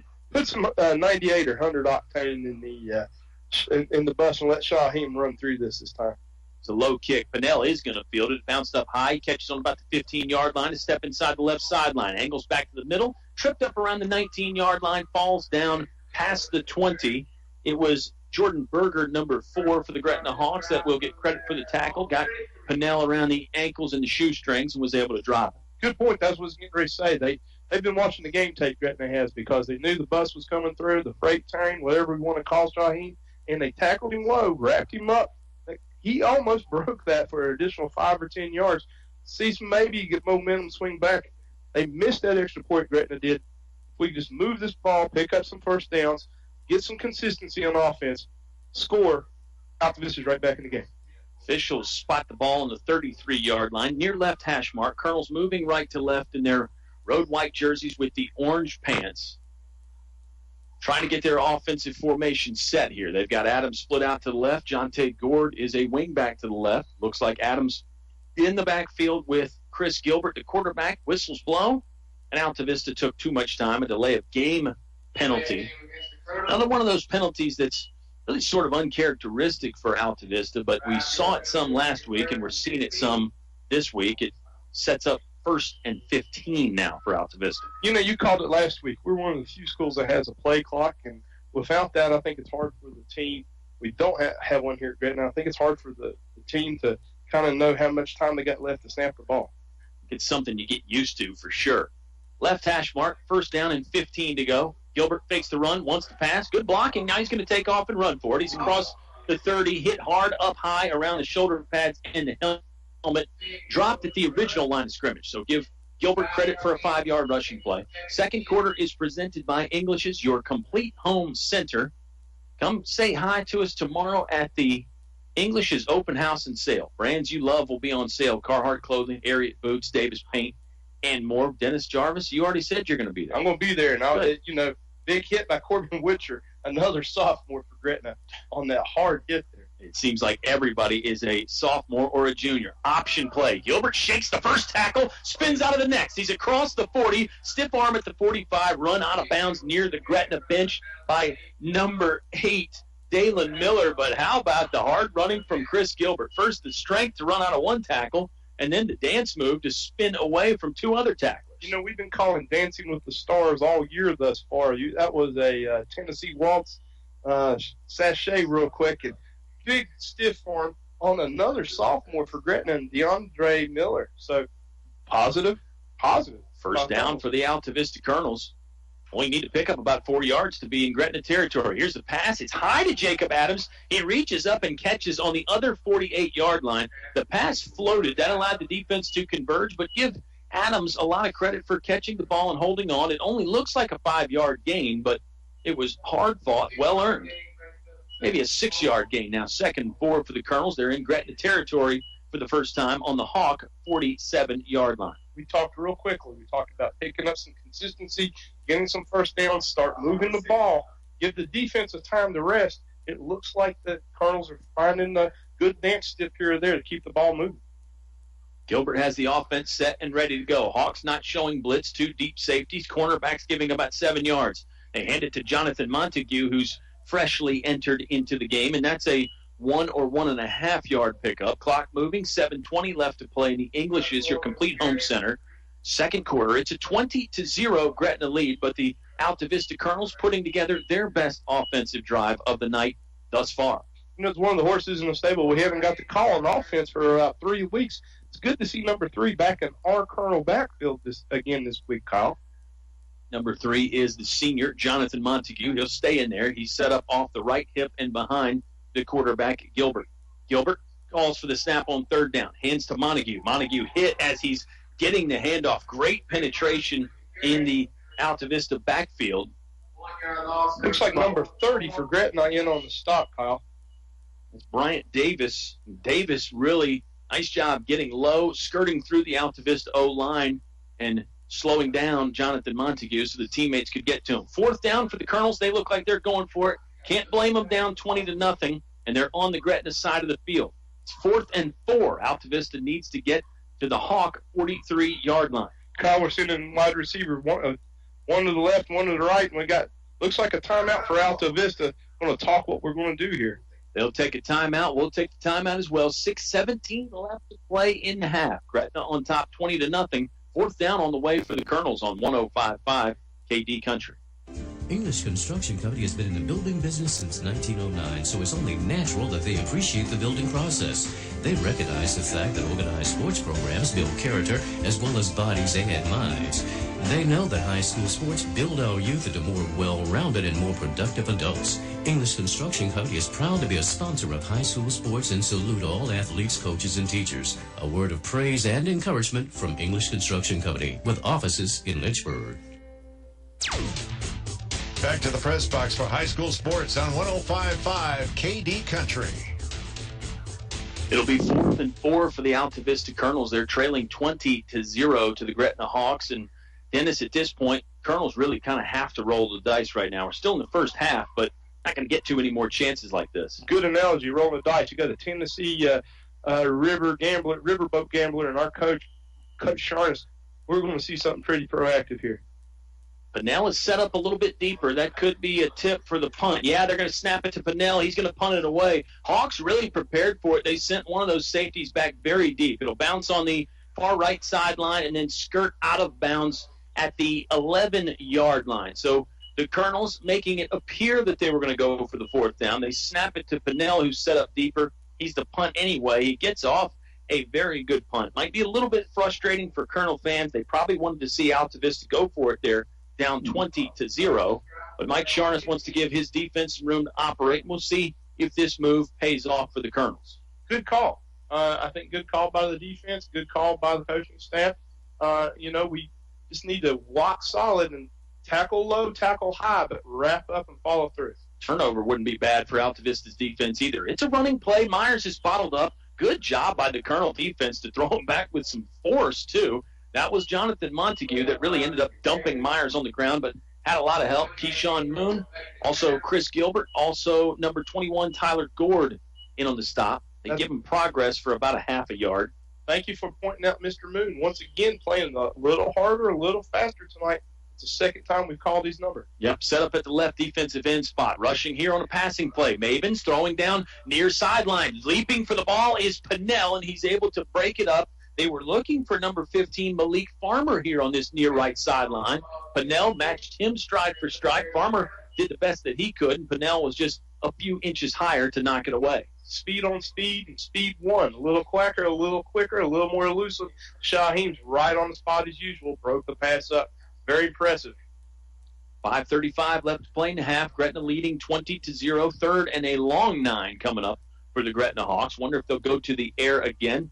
All the offense looking at the wristbands. Now Mavens has the O-line down, set, ready to go. Mavens will run it himself. Quarterback keeper. Oh, Jonathan Montague got him in the hips and brought him down. Johnny Montague starting to flex his muscles a bit. And so the punting move on 4th down for the Colonels paid off as the defense is going to force the first Gretna punt of the ball game here on 4th and 7. Kyle, we talked about Colonel's offense needed to get in gear, find some first downs, find the momentum. We did. Same thing happened on this drive. We pinned them back deep, good punt. Our defense stepped up solid. Let's get the ball back and continue that offensive momentum, pick up some first downs. Gilbert and Adams go back deep to return for the Altavista Colonels. They're still on this side of the 50-yard line, on the Gretna side, that is. The Colonel rush was pretty good. They were close to getting to the ball. Gilbert catches on the 47-yard line, hit hard almost as he's catching the football, and brought down on the 44-yard line. Colonels will operate their left hash mark with 4:49 left to play in the Englishes, your complete home center, second quarter. A 20-0 Gretna lead, but maybe the Colonels with a bit of momentum, a 3-and-out stop, and they've got great field position to start this 5th drive of the ball game. Best field position for the Colonels offense tonight. We're watching our young men look over the sideline for the play from Coach Sharnes, and I'm thinking 6. What do you think? Well, it's going to be tough to come by with this Gretna defense, but I think Altavista's offense is starting to make some adjustments, starting to find some holes and some seams to attack that offense. We'll see. Handoff play to Pinnell. Pinnell is going to try and high step through the defensive line. He's able to pick up 1 or 2 before he's brought down. Number 74 there for the Gretna Hawks. Lamontavius Jefferson, another big sophomore, brought him down. And assistant on tackle also 16, Luke Davis for Gretna. 2nd and 8 coming up, maybe 2nd and a long 7, if you will. Colonels moving right to left. Altavista has not won a ball game in the month of September, if you can believe that. We'll have to check the stats and see when the last time that happened was. They fake to Pinnell. Gilbert's going to keep it. Now he runs behind Pinnell. Another spin move for Chris Gilbert. Hit hard in the middle of the field after a pickup of 4. He's inside the 40-yard line now. Probably he'll place this ball on the 36 or 37-yard line. It'll bring up 3rd and 2 for the Altavista Colonels. 4 minutes left to play in the half. Gretna leads 20-0. Colonels offense on the move. Kyle, we must be playing new kids on the block tonight with these Gretna Hawks. That was a sophomore Corlin Witcher on the tackle. You've had a boys to men reference, now a new kids on the block reference. Who are you going to bust out next? Who's coming out for the encore? Here comes the 3rd down play for the Colonels. They'll hand off to Pinnell up the middle, working his way hard through the defense. It's a 1st down. He didn't get much beyond that 1st down pylon, but he got enough. It'll move the chains. 3:32 left to play. The clock stops for a moment. It'll start up again. Colonels, wow, if they could get some points here in the waning seconds of the half, Dennis, then they get the ball to start the second half. That could be a good formula for a comeback. Look who's in the backfield for Altavista. Gilbert wants to throw. Far sideline, complete to Jacob Adams. He's hit as he catches again. Adams has caught 3 or 4 balls tonight, but the Gretna defense is on him seemingly as it's getting on his receiver gloves there, and Adams brought down after a gain of 1. We had Jonathan Montague back in on the offensive side for the Colonels, too. Figured it was going to be a handoff to him, but good call. Our offensive line is playing really solid. It's opening up the passes, opening up the run, and runs opening up the pass at the same time for us on this drive. The O-line does seem to be playing better here, getting off the ball better. Gilbert's going to roll to his left. Left-handed passer's got some time. Now he has to get rid of it. Was looking for Gord. Gord bumped as he was going across the route. Number 2, DeAndre Miller in coverage for the Gretna Hawks. Go figure, he's another sophomore for these Hawks, and he was covering Gord tightly. It'll bring up 3rd and 9 for the Colonels now. Clock stops on the incomplete pass. 2:44 left to play in the half. As we talked about, the offensive line play for Altavista. Getting stronger, getting better. Allowed Mr. Gilbert to get out and roll out to his left. Pass was a little low. He had a Gretna defender right on him, so he didn't want to have a miscue or an interception. I'm proud of him getting the ball away as quickly as he did. Altavista trailing 20-0 at the moment, but putting together a good drive here in the late stages of the second quarter. Gilbert has receivers to each side, 1 to each, 2 wingbacks out there as well. He wants to pass, good protection, good pocket to throw from. Gilbert with a lot of time, heaving deep into the end zone. Adams battling for it, asking for a flag from the official. He is not going to get it. They'll just rule it an incomplete pass. Good coverage out there by the Hawks. It was a well-thrown ball. Adams just unable to break free and go up and catch it. You know, in a heated rivalry game, you might see tempers get a little testy, but Jacob just gave that Gretna safety who was with him stride for stride, a hand of congratulations on a good play.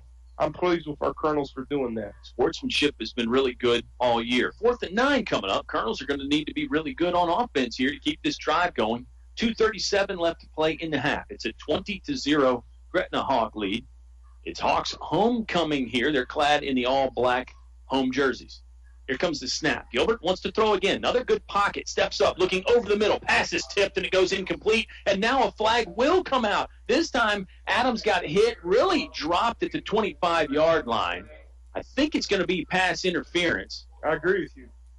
We'll see what the official call is. I feel like I'm about 99% sure that's going to be the call, but you never know. It's always that 1% in there. Official's going to walk to the middle of the field here and give us a signal. It is. It's pass interference on the Gretna Hawks defense. That'll give Altavista a first down. Colonels move the chains on the penalty, and they keep the drive alive there. It was a well-thrown ball from Gilbert, and you had the feeling that Adams didn't end up on the ground there under his own momentum, right? Well, it's a good play call so far. 4th and 9, drop back, wheel it out. I'm pleased with the momentum we've got on the play selection. Ball's on the 16-yard line. The hand to Shaheem Pinnell. He was nearly breaking free. Pulled down outside the right hash mark after a loss of, let's see. They're just going to say it's no gain. Clock moving with 2:18 left to play in the half. 20-0, the Gretna Hawks lead. 2nd and 10 on the way for the Colonels from that far right hash mark. Getting ready to say we're putting Mr. Adams out to the left side. We're going to take number 23 for our Colonels out to the right slot. Here on the 2nd down, we go for a pass or pick up some 5 yards on the run. They'll put Jaquelin Jones in motion over here to the left as well. He stops, waiting for the ball to be snapped. Gilbert accepts the chest-high snap, wants to throw, got hit hard from behind. The ball is free. The ball is free, and the Hawks dive on it. I think Gretna has this ball at the 22-yard line. Yes, it'll be Gretna Hawks football there after Chris Gilbert hit as he was releasing the football. You could argue that he was in the act of passing, but I think it was prior to that, Dennis. The referees got that call right, and Gretna beneficiary of an Altavista fumble. I was getting ready to say, was Christian's arm going for it? I couldn't see from this vantage point, but, that's uncharacteristic. Colonels have not turned the ball over very frequently this season, and what a great drive stalled on an inerrant play like that. First turnover of the game for either ball club, unless you count the Gretna turnover on downs earlier. There's Mavens hard running, pushing his way through the middle. Good chunk of yards gained there on first down. Looked like the Hawks might be ready to take this game to halftime, but I think Coach Cole Simpson wouldn't mind getting another score here.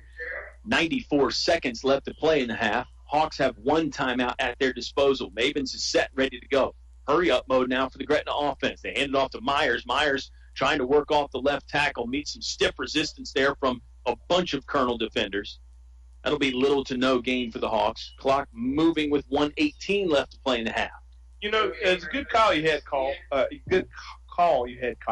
Does Gretna want to score? They know they're deep in their backfield, and Colonels get the ball back. You wouldn't want to make a mistake and let Altavista pick up an easy touchdown here. Football is in Hawk territory on their own 32-yard line. Now Coach Cole Simpson is telling his offense to wait. He's letting the play clock run down just a little bit. Mavens will get ready for the snap. It's chest high, floats to him a bit. He wants to run up the middle behind right guard. Hit hard. Again, not much of a gain there. Jaquelin Jones helped out with the defensive line on the stop. Looked like it was Daniel Triplett, first man that beat him to the spot. It actually ends up being a decent gain, called a 4-yard pickup. Officials gave Mavens a pretty good spot there. 3rd and 5 on the way for the Hawks. Clock is under 28 seconds now. Coach Cole Simpson now looks like he wants to run this clock down a bit and not give the Colonels offense any time in case the Hawks don't pick up the first down. Montague blitzing, couldn't get to Mavens on the quarterback keeper. Mavens turns it up right sideline. Thrown forward at the 49-yard line. That is a first down pickup. Jonte Gord on the stop along with Jaden Gilbert helping out on the tackle. Jonte Gord has good vision. We had 5 men in the box. Altavista did. He saw that, took the ball down, cut up the right side, picked up 5-7 extra yards he shouldn't have had. This young sophomore, one of those new kids on the block at Gretna has. I had the spirit and the vision to keep the ball and drop his shoulder and pick up some more yards. Timeout on the field. Gretna Hawks take it. We'll take it too. They lead 20-0. 11 seconds left to play in the half on 105.5 KD Country.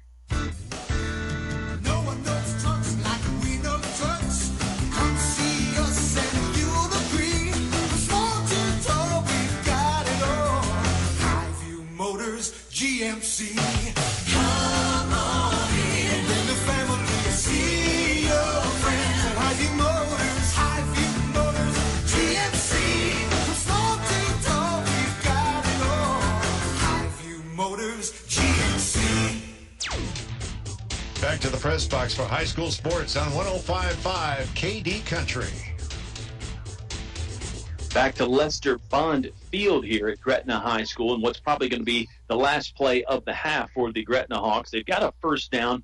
Ball is just on the left side of the 50-yard line. There's 11 seconds left to play in the half. Suppose an incomplete pass, and they'd get another play out of this. Mavens fakes the pass, wants to run. Has some room on the right sideline. Now the Colonels are there to bottle him up. Couple Altavista defenders wiping at the football, trying to strip it away. Jonathan Montague, Daniel Triplett, Tyler Gord on the tackle, and that will bring an end to the first half. It's Gretna 20, Altavista 0. The Tuscan Italian Grill halftime show is on the way right after this quick timeout. It's high school football on 105.5 KD Country. Finch and Finch Funeral and Cremation Service. A family serving family since 1905. Service you can trust and prices that work for your family. During the moments in life that matter, you'll be able to feel the difference made by family ownership. Finch and Finch, families serving families since 1905. Finch and Finch Funeral and Cremation Service. A family serving family since 1905. When you need an important business loan, you want to deal with a decision maker who will respond quickly. I'm Penny Wallace with local First National Bank at our airport branch. I'm focused on business customers, and we have a streamlined process to help you with any loan need. I can offer various business loans for real estate, new equipment, and credit lines. So for better business banking, think of us first. That's local First National Bank, member FDIC, equal housing lender. Stay cool in the summer and warm in the winter. Tyree Little's Heating and Cooling, on the ready to keep you comfortable year-round. Locally owned and operated, just a call away, with over 20 years experience. Licensed and bonded. Tyree Little's Heating and Cooling, specializing in heating, air, plumbing, and electrical. Any season, anytime. Tyree Little's Heating and Cooling, keeping you cool in the summer and warm in the winter. Give them a call today. Tyree Little's Heating and Cooling, Gretna. Back to the press box for high school sports on 105.5 KD Country. To return to the press box here at Gretna High School, it's Hawks 20, Altavista Colonels 0. I'm Kyle Hoehne. He is Dennis Jarvis, and we hope Mr. and Mrs. Football fan are having a good time here on this Friday night. Finally feels like football weather out there, Dennis, even a little bit cooler this weekend. Things not feeling good for the Altavista Colonels, but remember, the Hawks scored on 3 out of their first 4 possessions. So for Altavista to be down 20-0, maybe not such a bad thing for the Colonels right now, and maybe a chance to get back in this game in the third quarter. Well, you know, we've called a lot of people's names throughout the season, and Tabron Mavens is fairly impressive. He's got a solid offensive line in front of him, and for a sophomore, this young man has great field vision that we really haven't seen all year because last week, Mr. Rosser was a senior. You expect that from a signal caller like that, but not out of a young man like this, and they're fairly well balanced. Take nothing away from Altavista because this is an offense that's running, this is an offense that's passing. We talked about that early in the pregame, 114 in the air coming for Gretna, average 259 on the ground, and they're just big and fast and very young. They are young. They are very young. We're going to be talking about that, I think, as the night goes on. It's a bunch of sophomores and juniors on the field for the Gretna Hawks. So Hawk fans have a lot to look forward to this season, next season, and perhaps even beyond that. It's 20-0 at the moment. The Gretna Hawks lead the Altavista Colonels. It's the Tuscan Italian Grill halftime show. The Tuscan Italian Grill. Oh, in the Aaron Shopping Center in Altavista. Mr. Jarvis, you and I could talk about food all night, but let's talk about food for just a moment. $6.99 lunch buffet. All you can eat pizza, pasta, salad, dessert at the Tuscan. Does it get any better than that? That's the question I put to you. No, it doesn't. In Rotary, we were there again this week. I decided to order off the menu. I had a blackened chicken spinach salad. And the balsamic vinaigrette, very good. Service, again, really good. And I think we were going to go up there the other day, and I got sidebarred with a project coming in for us and didn't get to go. But I think you were up there once this week as well, if I remember right. Yeah, we got up there, and it's you're right. You bring up ordering off the menu. I mean, that blackened chicken salad you talked about, gosh, my mouth's starting to water right here. Well, one of our guys in Rotary, he decided to order a shrimp po' boy. It was so big, he said his wife put him in the doghouse, so he took half of it home for dinner. That's how big it was. So, and his name eludes me, but our Rotary Club likes going every Tuesday, and they're all for friendly less, great service. They have a wonderful setting there. The ambiance is always good. And I just love the folks that run that place. I love the folks that work for them. And they're always Altavista Colonel proud. We're talking about the Tuscan Italian Grill in Alta, just off Route 29. And it is a great place for lunch, the $6.99 lunch buffet. Order off the menu as well. And don't forget,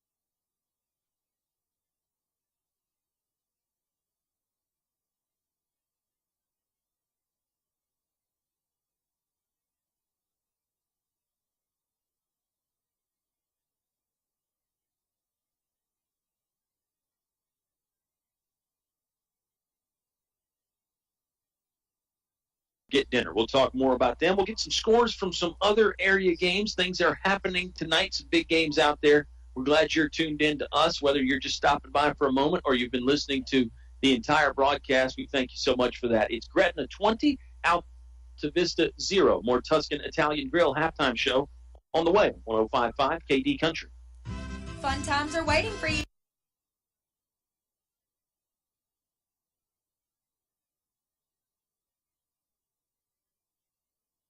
at El Cazador, Altavista's oldest Mexican restaurant. Relax in comfort with daily food and drink specials, Mexican and American foods, and a children's menu too. Call for takeout or go online to elcazadorva.com. El Cazador is a proud supporter of community activities like high school sports and the Y. El Cazador is open 11 a.m. to 10 p.m. 7 days a week. Stop by before or after the game.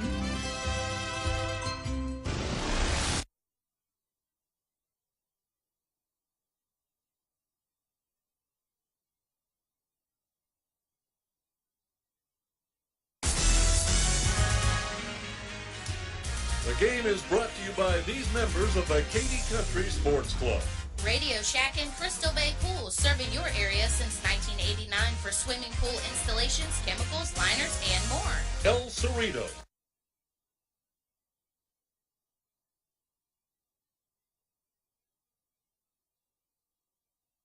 Throw on a sombrero, shake your maracas. It's El Cerrito time. Authentic Mexican cuisine only El Cerrito can serve up. One Stop Mart, Main Street, Altavista, where the gas is cheap.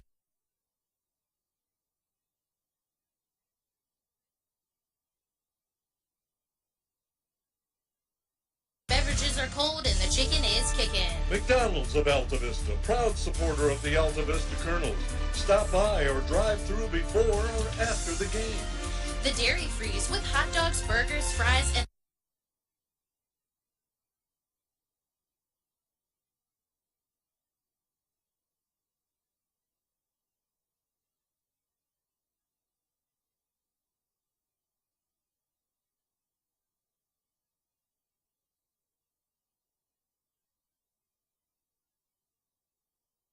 of course, ice cream. They're doing it right at the Freeze on Main Street, Altavista.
0. It's the Tuscan Italian Grill halftime show. Dennis and I will come back after a timeout. We'll discuss more about the Tuscan Italian Grill, maybe some more score updates, and we'll figure out what these two teams can do here at halftime and maybe make an adjustment or two. At the moment, it's Gretna 20, Altavista 0. It's award-winning high school sports coverage on 105.5 KD Country. To become a Moose is an awesome feeling. You just can't belong to a better organization. I was born and raised in a Moose, and I'll be a Moose the rest of my life. My son is a Moose. We're three-generation Moose loggers. That's how it is with us. I hope everybody else that can join and become a member, you need to do it. You need to see what it does for us. Why I belong to the Moose. For friendship, for the children, and most of all for the seniors. What are you waiting for? Stop by the Moose Family Center in Altavista to learn more about how you can be a Moose. A short drive will save you money. This is Greg Walker with Feller Chevrolet. Our new 10-year, 100,000-mile powertrain warranty has many customers buying from us instead of the competition. Covers any vehicle purchased up to 10 years old with less than 150,000 miles, new or used. And with our 3-day money-back guarantee, you can buy with confidence. Where else can you get great prices, good selection, 3-day money-back guarantee, and a warranty that gives you 10 years of protection? Come see us. You'll be glad you did.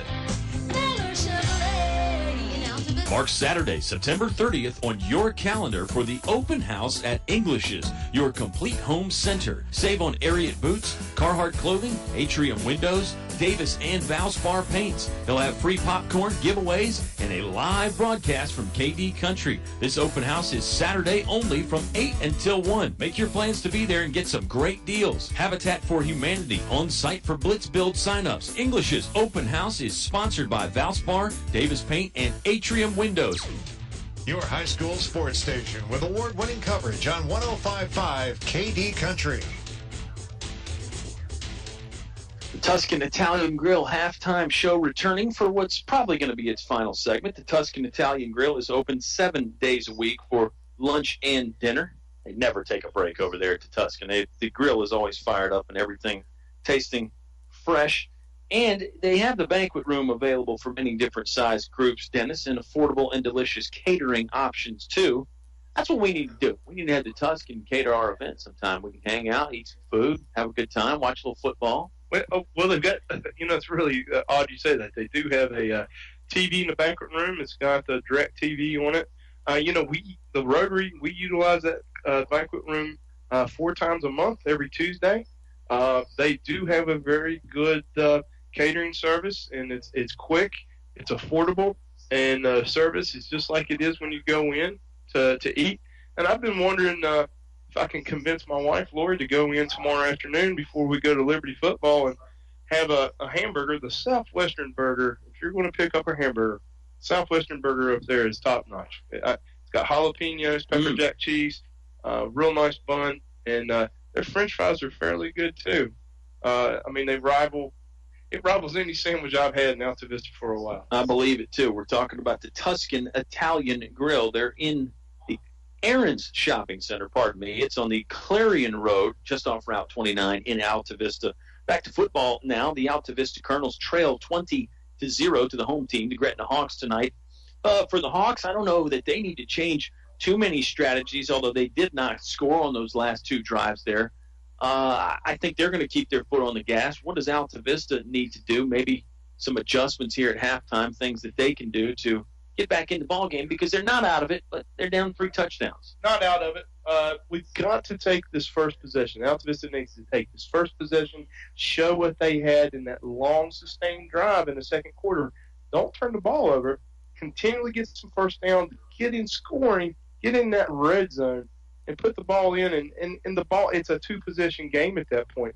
But, the field vision, we talked about that with Tabor and Maidens. Field vision for a young sophomore. This offensive line for Gretna is sophomore dominated. So I told you earlier, new kids on the block, they really aren't showing it at 5-0. They've been on the road 3 weeks. This is only they've only had 2 games. This is 2 home games. This is their 3rd home game. They're not showing any rust coming off the road. They're not showing any rust from a potentially hard week of practice either. I couldn't agree with you more. I think we talk about the youth of this Gretna ball club, but at some point we're probably going to have to stop talking about it because they play well beyond their years. This is a really, really good unit here for the Gretna Hawks that doesn't really matter that they're sophomores and juniors. They're ready to go. And a lot of these guys started last year, so they might have as much or more experience than seniors do. You gotta factor that in as well. They took some lumps last year, a 3-7 year for Cole Simpson's squad, but right now they're undefeated at 5-0. They're looking to move to 6-0. Can you believe we're halfway through the high school football season, the regular season anyway, Dennis? You know, we're halfway through their season, and our Colonels have played every team you just talked about. We played William Campbell, we played Rutherford, we played Stanton River, we played Central Lunenburg, Prince Edward. You know, we played some stellar teams. You talk about growth, maturation, maturity. We're a second-half team. We're a good third-quarter team so far this season.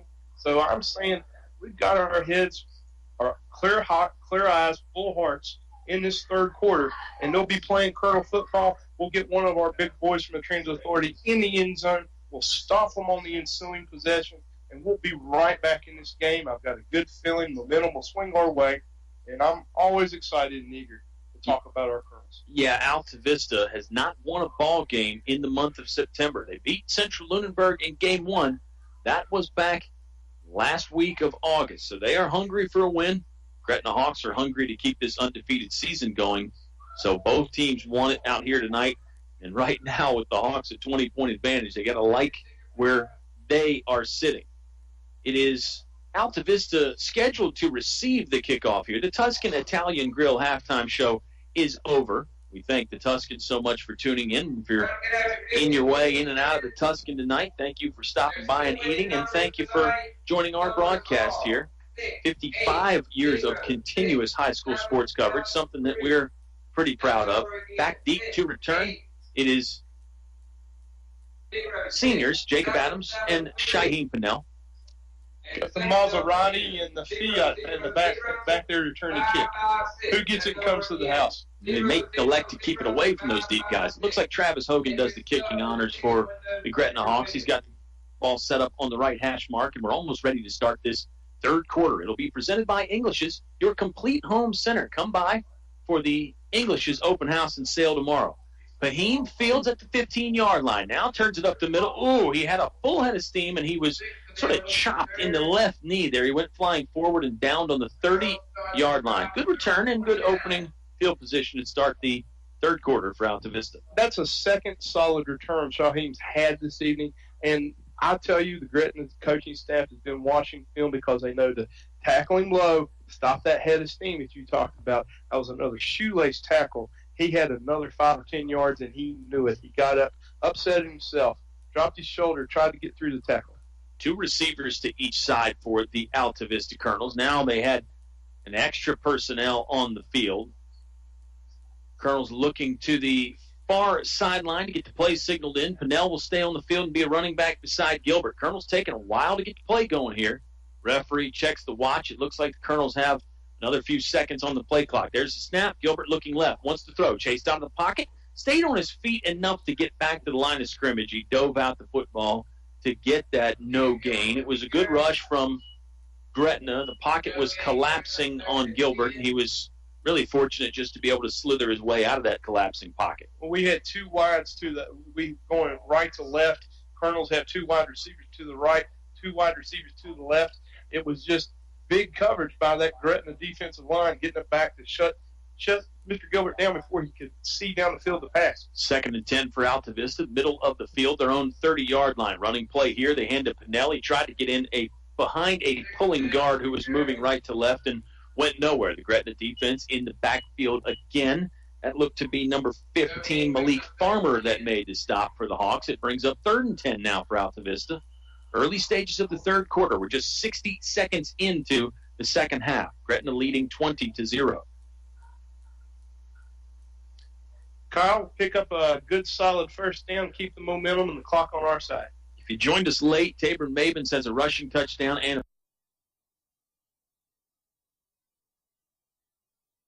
a passing touchdown for the Hawks. Jalen Myers has a rushing touchdown. Travis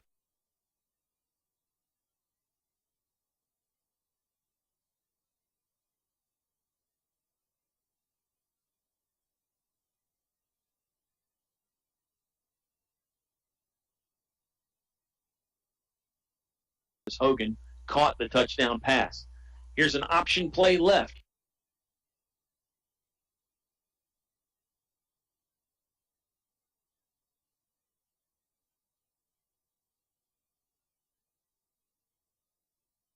Gilbert's going to keep it himself, turns it up the alleyway in between the hash marks and the numbers. Small gain, not enough for a first down. Probably a punting situation here on 4th and 5 for the Altavista Colonels. Good play call. Good play call by the coaching staff. Good job for Christian to keep his head in the game. Saul had his up man, didn't pass the ball, had a Gretna defender in the alley. Maybe we get a little bit riverboat gambler here and roll the dice. What do you say? You never know. It's a tough situation to do it on your own 35-yard line. Colonel's punting game has been pretty good this year.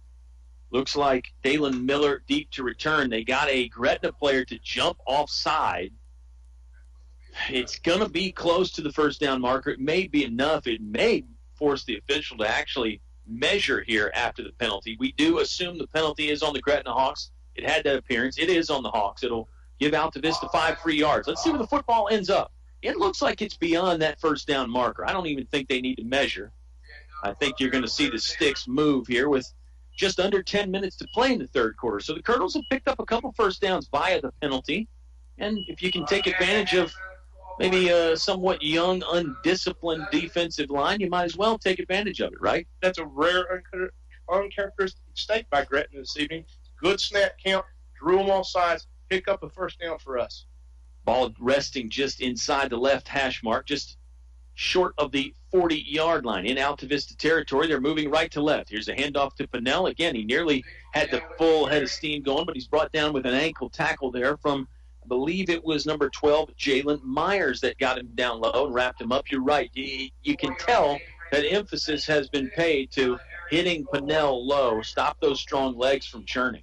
Well, he had a head full. Shaheem had a head full of steam and a lot of green grass in front of him. And once again, slow tackle by who you called out there from Gretna. It's hard for me to see my play sheet here this evening, but another solid play ball on both sides of the ball for Gretna and Altavista. 2nd and 6 for the Colonels' offense on the way. Left hash mark, moving right to left. Option play. Gilbert keeps it. Nice move to cut back into the middle of the defense, right into the teeth of the defense. He was able to pick up 5 yards there. It's going to be a full yard short of the first down. 8:50 left to play in the third quarter. 3rd and 1 coming up for the Altavista offense. They trail 20-0.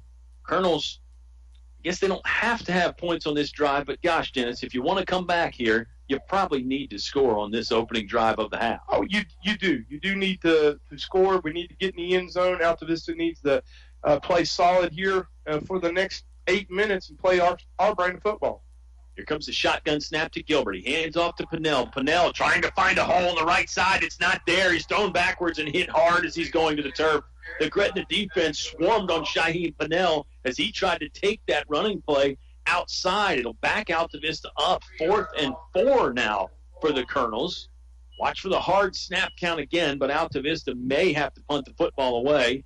They're near the middle of the field. This ball will get snapped from the Altavista 46-yard line. Looks like we were going to bring Jonathan Montague in and take Shaheem out, and then real quick at the last second, Shaheem stays in. So, once again, we're going to punt or try to draw them off sides. 7:40 left to play in the third quarter. Colonels taking their time. Gretna defense watching for the fake, or the hard snap count, rather, and Pinnell does boot it away. It's fielded on the 25-yard line. Looks like Hicks will turn it back up the middle. Hit up high by Daniel Triplett. They're trying to ride him to the ground. He's still on his feet at the moment. Now he's thrown backwards at the 38-yard line. Good hard running right there. Good job by the Colonels to converge. It was Triplett and Melton that were finally able to bring him down. Looks like we've got a flag, some laundry on the play. You would think on a punt return like that, it's probably a block in the back or a hold, but we'll wait for the official call from the referee. Very solid punt by Shaheem, and a great return by the Gretna Hotmen. Punting game has been good really all season for the Colonels, when they've gotten it off anyway. It is a block in the back against the return team. That's Gretna, so it'll hamper their starting field position a bit. Altavista's offense has struggled tonight, Dennis. It's been 5 punts now and 1 fumble. That drive where they had the fumble was their best drive of the night, but unfortunately coughed the football up when they were in the Gretna red zone. You know, if you can't keep the ball, this Gretna offense will be quick. Gretna offense can be slow. Here comes 1st and 10 on the 30-yard line for the Hawks. Tyler Gord has a hold of Mavens and tries to suplex him backwards, and it's going to be little to no gain there on the first down running play for the Gretna quarterback. Hawks lead 20-0. Just over 7 minutes to play in the English's, your complete home center, third quarter. You know, I think Tyler goes up to the buffet at Tuscan Grill. He seems to get bigger every week. A lot of protein for him, too. He does. He's not eating the carbs like we are. No, sir. Gord is set up at the left defensive end spot. Shotgun formation from Gretna. They've operated exclusively out of the shotgun. There's Tyler Gord again. He's able to bring down Jalen Myers. Good job by the aforementioned Tyler Gord. Comes up right when we're talking about him and makes another big stop. Montague was there in support, but that was all Gord. I was getting ready to say, Jonathan assisted on the tackle. This Tyler Gord was up there. He knew we were calling his name. He liked that grilled chicken salad we talked about. They're hungry. They're getting back at this Gretna offense. Let's stop them, get the ball back, and move it again. 3rd and 10. Mavens looks left, throws that way. The pass is complete down the seam there. What a catch. It was good coverage from the Colonels. Adams and Gilbert had the receiver bracketed, but a catch from number 9, DeJuan Hicks. Really nice in traffic. It's a first down pickup for the Gretna Hawks, and it's a 24-yard pass and catch from Mavens to Hicks. That was an excellent pass. That was an excellent catch by Hicks, and he got up. That was a hard tackle, but he got up given that I'm hungry, keep moving kind of motion. They hand it to Myers, sifting through the defense. Ran into his own man for a moment, shrugging off would-be tacklers. He's across the first down marker, inside the 25, pulling defenders with him as he goes down to the deck. Big gain. There's a flag on the far sideline that came out as the play was ending, I believe. Let's see what the official call is. Officials getting ready discussing for a moment. The foul is on the Altavista Colonels. They decline the penalty and just accept the result of the play. It's a first down, a big first down. Huge run. Huge run by the Gretna back. Kept churning ball. He kept his legs moving and shrugged off a couple of our solid Colonel tacklers and going ahead too. Jordan Berger is in the backfield now for the Hawks. He'll take the handoff and run off right tackle. Not much of a hole there, but he was able to force his way ahead for a pretty sizable gain, a 5-yard carry. 2nd and 5 on the way for the Hawks offense. They lead 20-0. 5:40 left to play in the third quarter. It's presented by English as your complete home center. Looks like Berger's still in there at the quarterback spot. They hand it to him. He's going up the middle, lowers his shoulder. Colonels have a hold of the shoestring there. And now the rest of the defense is able to converge. Gord and Triplett finally bring him down, along with number 8, Kendrick Coles. Are you ready for me to call a sophomore again? Jordan Berger.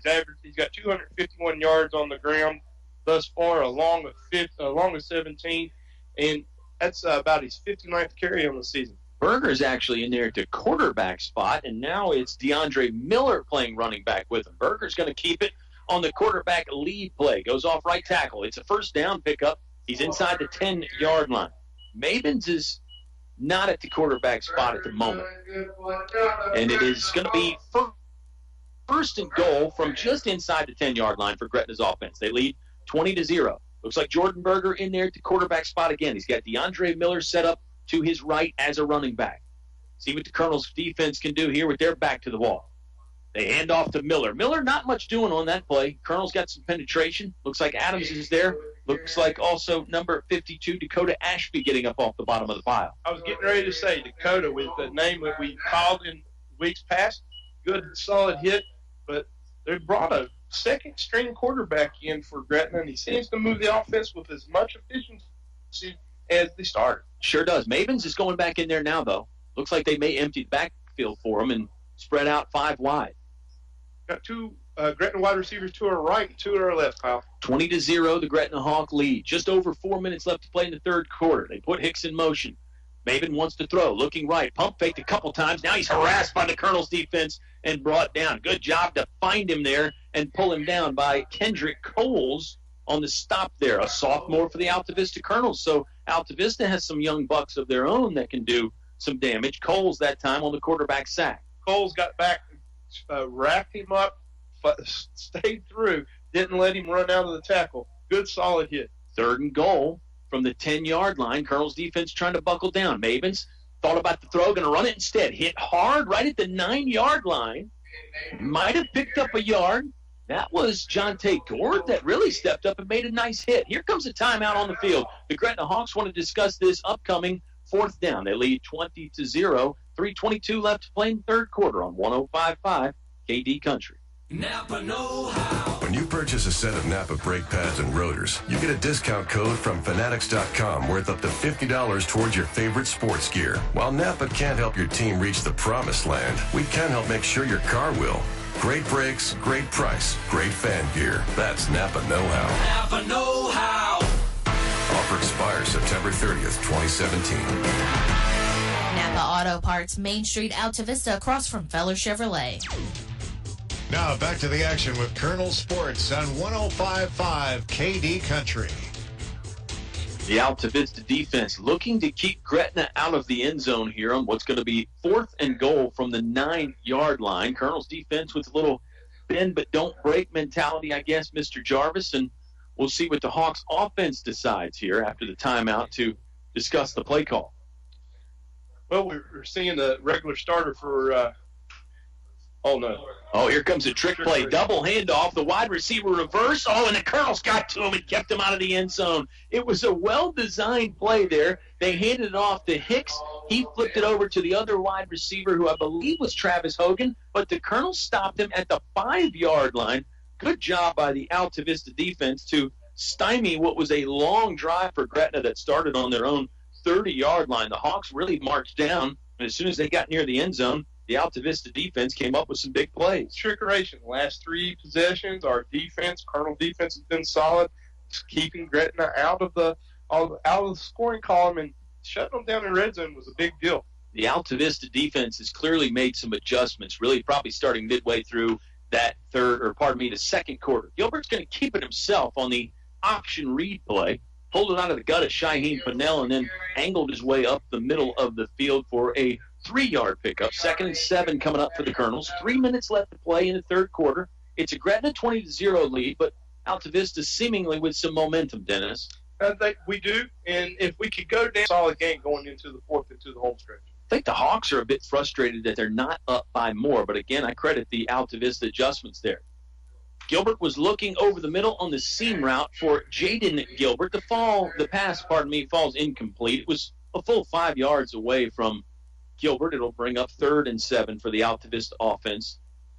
From my vantage point, it looked like a Gretna linebacker had tipped the ball just a little. The timing just wasn't there to get the pass complete. Hawks lead this one 20-0. It was all Gretna early, and then Altavista slowly clawed their way, not back into the ball game, but they stemmed the Gretna tide a little bit anyway. Chris Gilbert has the offense set and ready to go here on 3rd down. Puts Jonte Gord in motion. They're going to run the option play to the right. Gilbert keeps himself hit hard by a convoy of Gretna tacklers, brought down at least 2 yards short of that 1st down marker. It'll bring up 4th and 2 for the Altavista offense. Colonels tried the hard snap count on 4th down on the punt, and that worked. Then they tried it again, and it didn't work. They moved the stick a little closer. It's more like 4th and 1. You could maybe argue going for this here, even though Altavista backed up on their own 14-yard line. Kyle, it's a scary proposition. Do you punt? Do you try to go? You don't want to give the Gretna high-powered offense this ball deep in their territory. Pennell is not deep. He's not in that normal deep punting setup. Colonels are going to go for it. They snap it to Gilbert. Quarterback keeper up the middle. He got hit right at the line of gain. It's going to be close. It's going to depend on the spot, really. Colonels went for it. They did roll the dice on 4th and 1. They made contact with him really at the line of scrimmage. Question is, did Gilbert force his way across the 1st down marker? Gretna doesn't think so. They're bringing out new personnel, and the official will signal. Gretna football. Colonels do not get it. A turnover on downs there, deep in their own territory. Sometimes you got to gamble and roll the dice. That time, it did not pay off for Altavista. Good call. Ball was just inches away from getting a 1st down, and I applaud the coaching staff for at least trying to keep the momentum going for the Colonels with the offensive series. Colonels' defense is Going to get called to the stand again here. They made a nice stop on 3rd and 4th down to keep Gretna out of the end zone on the last Hawk possession. Gretna starting this one with very good field position. Their own 15-yard line. Pardon me, the Altavista 15-yard line. High snap from the Gretna center back to the quarterback, but he still picked up some positive yards. Yeah, Mavens was able to bring it down and get it in the gut of number 4, Jordan Berger. Berger picked up nothing there. The Altavista defense got to him. Believe it was Tyler Gord again from that right defensive end spot. Mavens looking at the armband, now looks at his offense, checks the defense. Here's another high snap. He pulls out of the air, wants to throw, looking to the right pylon. It's incomplete. Ball skips out of bounds. Coverage was applied by Jonte Gord. And the pass maybe a little off target for Mavens. Brings up 3rd and 10 now from the 14-yard line. You're correct, Kyle. The pass was a little overthrown. He's rolling out to his left, and it looked like our Altavista defender fell. Thank heavens that the play was a little to the wide left, or that would have been clear for a Skyhawk, a Hawk 6 rather. The Skyhawks. Maybe they should add that to their nickname. 1:13 left to play in the 3rd quarter. Hawks already leading 20-0. Here comes the quarterback keeper for Mavens. He's got room up the middle. He's across the 5 and into the end zone for 6. Touchdown for Tabron Mavens, his 2nd rushing touchdown of the evening. First of the half for the Hawks, and they now lead 26-0, assuming the extra point is upcoming. That's the 2nd time Mavens has been in the end zone on the ground tonight, Dennis. He's got the 1 passing touchdown to Travis Hogan as well. Do you go for 2 if you're Gretna and keep the score where it should be for possession, or do you go for a traditional extra point? Looks like they're going to try the extra point. Maurice Thompson on to kick. 2 for 3 on the extra point so far tonight. That's why it's a 26-0 lead at the moment. Ready to go here on the snap. Now you're going to get a flag that'll come out. Someone moved earlier. The Colonels were lined up offside. Yep, it's against Altavista. Gretna's just going to decline it. They'll keep the kicking block right where it is. Thompson is a bigger kicker. He is listed on the roster as a offensive and defensive lineman, listed at 245 pounds. Not bigger than the kicker we saw earlier this season. No, sir. Central Lunenburg, first week. This kick is low, and it gets pushed off to the right. It was a good rush from the Altavista defensive line. Score will stay 26-0. The Gretna Hawks score again. Altavista football with a minute and change to go in the 3rd quarter on 105.5 KD Country. Thinking of starting a business or expanding your company? Think about choosing Altavista as your location to invest and grow. Altavista offers low utility cost, broadband internet, US 29 access, and an attractive quality of life. You'll score big just like the Colonels when you invest in Altavista. Huddle up with the Altavista Office of Economic Development at Altavista Town Hall. Now back to the action with Colonel Sports on 105.5 KD Country. 55 years of continuous high school sports coverage here on 105.5. Seen a lot of these Altavista Gretna games. Going to get to see 2 this season. This is round 1 in 2017.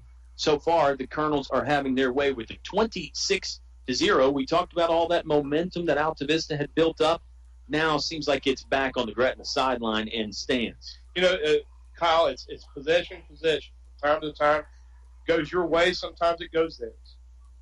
That's football. That's life. This kick will get caught just inside the near sideline by Shaheen Pinnell at the 10. He's got some room down that near sideline. Full stride across the 35, down the 40. He's pushed out of bounds there. They actually mark him just shy of the 40, so the Colonels will start this 3rd possession of the 3rd quarter on their own 39-yard line. Mr. Jarvis is now becoming desperation time with the Colonels trailing by 4 possessions and really just a quarter and some change to get back in the ballgame with. And unfortunately, you're right.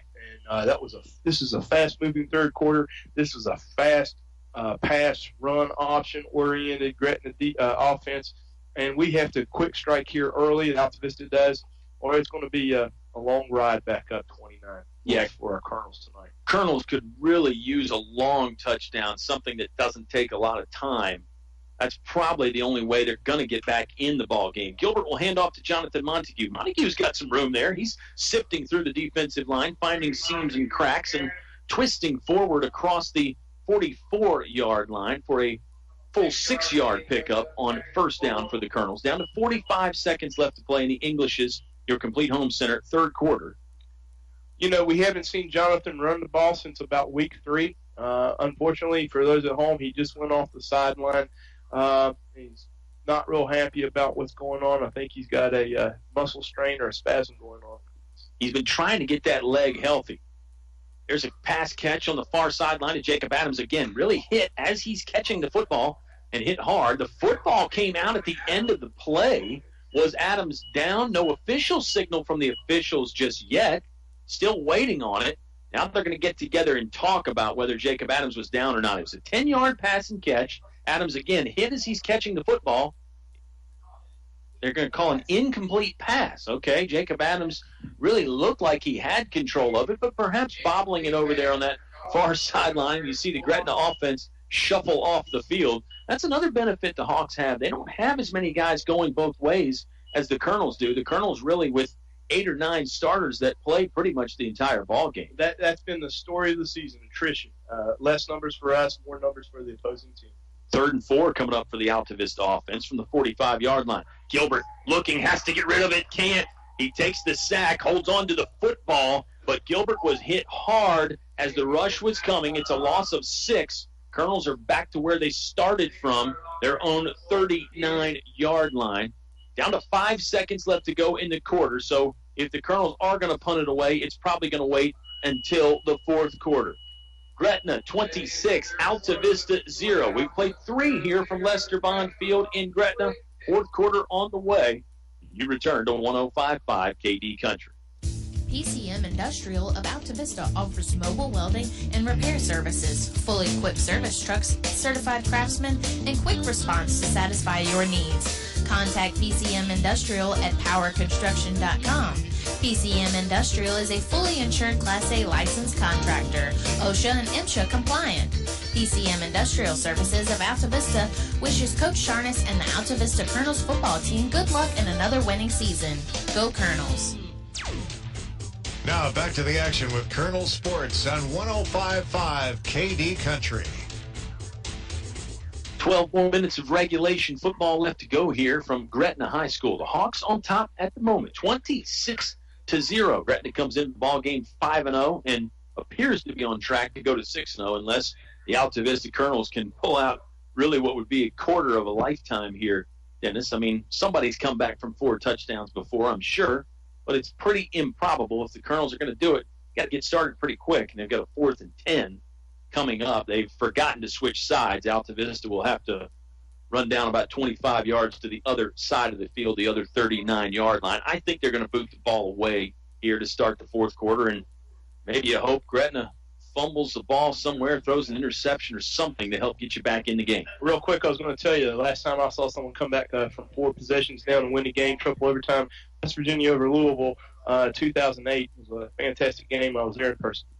Ooh, you saw that in person. That's pretty neat. Pinnell, unable to get the punt off. The football pops out. It's going to be Gretna ball either way, whether Altavista got the football back or not. It was a heavy rush coming at Shaheen Pinnell, the big man that was able to get Pinnell and then dislodge the football. Number 95, Tasman Stone Johnson there. He is a senior.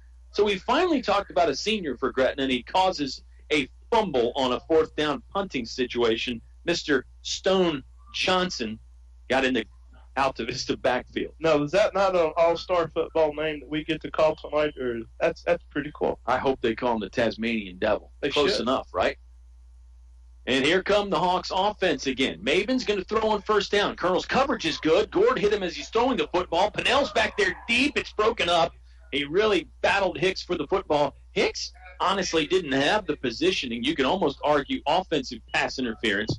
As it is, it's just an incomplete pass. Good coverage from Shaheen Pinnell. And what a fantastic arm with this sophomore signal caller from Gretna.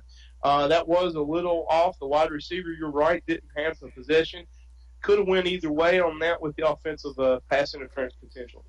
Mavens is a left-handed quarterback. He'll hand off this time, running play going left. Now the running back turns it up inside the numbers there. It's a 12-yard gain for Jordan Berger. He's been the man of the hour running the football for the Hawks here in the second half. 12 yards is enough for a 1st and 10 for the Gretna Hawks. They lead 26-0 on the move right to left here to start this English's, your complete home center, fourth quarter. You know, Jordan Berger's the second leading rusher on the season for Gretna, and he's showing why. He's very versatile. Passing play here from Mavens. This one is high, overshot the intended target, incomplete on first down. It'll bring up 2nd and 10. Good coverage again from Shaheem Pennell. Jonte Gord was in position as well from the safety spot. For Mavens, that was uncharacteristic for him to be so high and off the mark. It was a good play call, but you were right. Our Altavista defender was right there, could have knocked the pass away. Passing play again. Mavens sprinting out to the right. Throws on the move. Complete far sideline. Adams is able to push the receiver out of bounds short of the first down marker at the 20-yard line. Hawks are going to need to pick up 3 here on 3rd down to keep the drive going. Kyle, wouldn't you say that was impressive, the way they stretched the field a little bit on that play? Caught what we thought was going to be a run to the left side. Quarterback rolls out right, picks up a nice chunk of yardage. Good real estate ahead of him. More like 3rd and 4 here. The ball's actually in between the 21 and the 20. Tight splits up front for the Gretna offensive line. Maybe a running play here. Mavens will keep it. Going to go off left tackle. Now he's sprinting to the outside. Pennell being blocked backwards. Good blocking on the outside of the play. Mavens stumbles forward across the 10-yard line. Colonels finally got to him, but it's more than enough for a first down. It was number 15, Jaden Martin, that was finally able to run him down with help from Daniel Triplett. Gretna quarterback drops his shoulder, picks up another few yards. He ran through that tackle. Very impressive by the sophomore signal caller. 11:04 left to play in the ball game. 1st and goal for the Gretna Hawks, trying to add to this 26-0 lead. There's a handoff play. Berger in the end zone for 6. Touchdown, Gretna Hawks.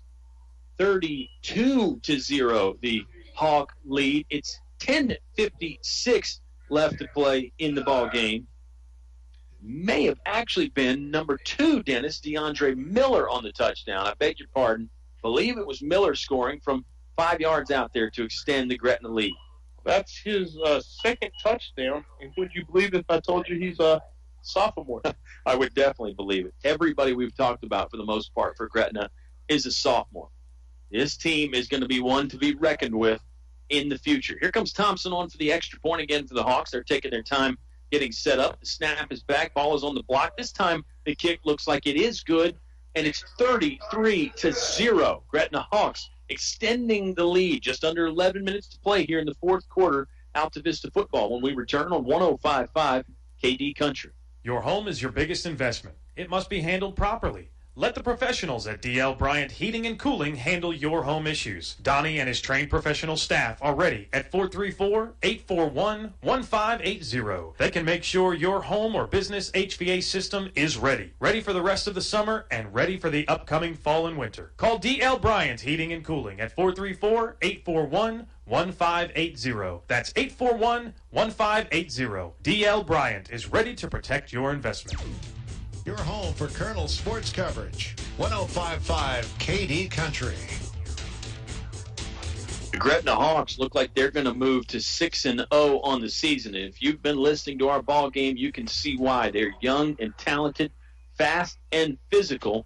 They moved the ball on the ground and in the air. Another rushing touchdown there, this time from DeAndre Miller from 5 yards out. It's a 33-0 Gretna lead. Now the job for the Colonels, Dennis, I believe, is just to play with the pride and try not to get shut out. The Colonels have not been shut out this season, even in that Stanton River game. True. So you got to believe that that's a point of pride to just get something on the scoreboard here.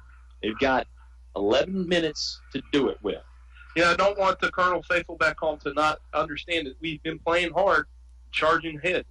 Line drive kick. Adams Fields muffs it for a moment. Now he has control of it. Up the middle. He's made a couple tacklers miss, moving right to left across the 30-yard line, thrown down there by the shoulder pads and the jersey. That's where Altavista will operate from with 10:46 left to play now in the English's, your complete home center, fourth quarter. It is the big sale tomorrow at English's. Ariat boots, Carhartt clothing for men and women, Davis Paint, all the brands that you know, all the brands that you trust, Mr. Jarvis. You said you're going to pop in there, and I think a lot of folks are going to take advantage of the big sales tomorrow at English's. I could use a new pair of area boots. I hope my wife's listening. Maybe she will. Is she? I hope so. Okay. I don't know. She wasn't talking to me earlier. The crew out there towards the mountains of Virginia and West Virginia gets rowdy sometimes. Sometimes they lose the internet connection out that way. Timeout on the field for the Colonels. We'll discuss geography and the internet more when we come back. It's a 33-0 Gretna lead. Altavista football when you return to 105.5 KD Country. There's just one place where students are students first, and athletics are played with purpose and perspective. That place is your local high school. High school sports offer more than the joy of competition. Studies show that student athletes in Virginia are also likely to enjoy greater levels of achievement in other areas of their lives, including academics. High school sports, a winning part of a complete education. Brought to you by English Construction Company, with offices in Lynchburg. Your station for high school sports play-by-play is 105.5 KD Country.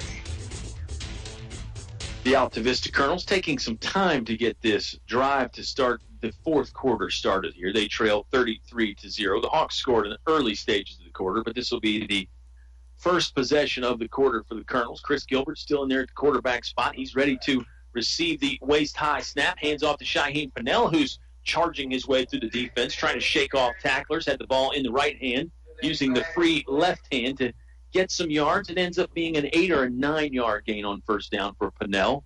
And the Altavista Colonels will have, well, hold that thought, Dennis. There is a penalty.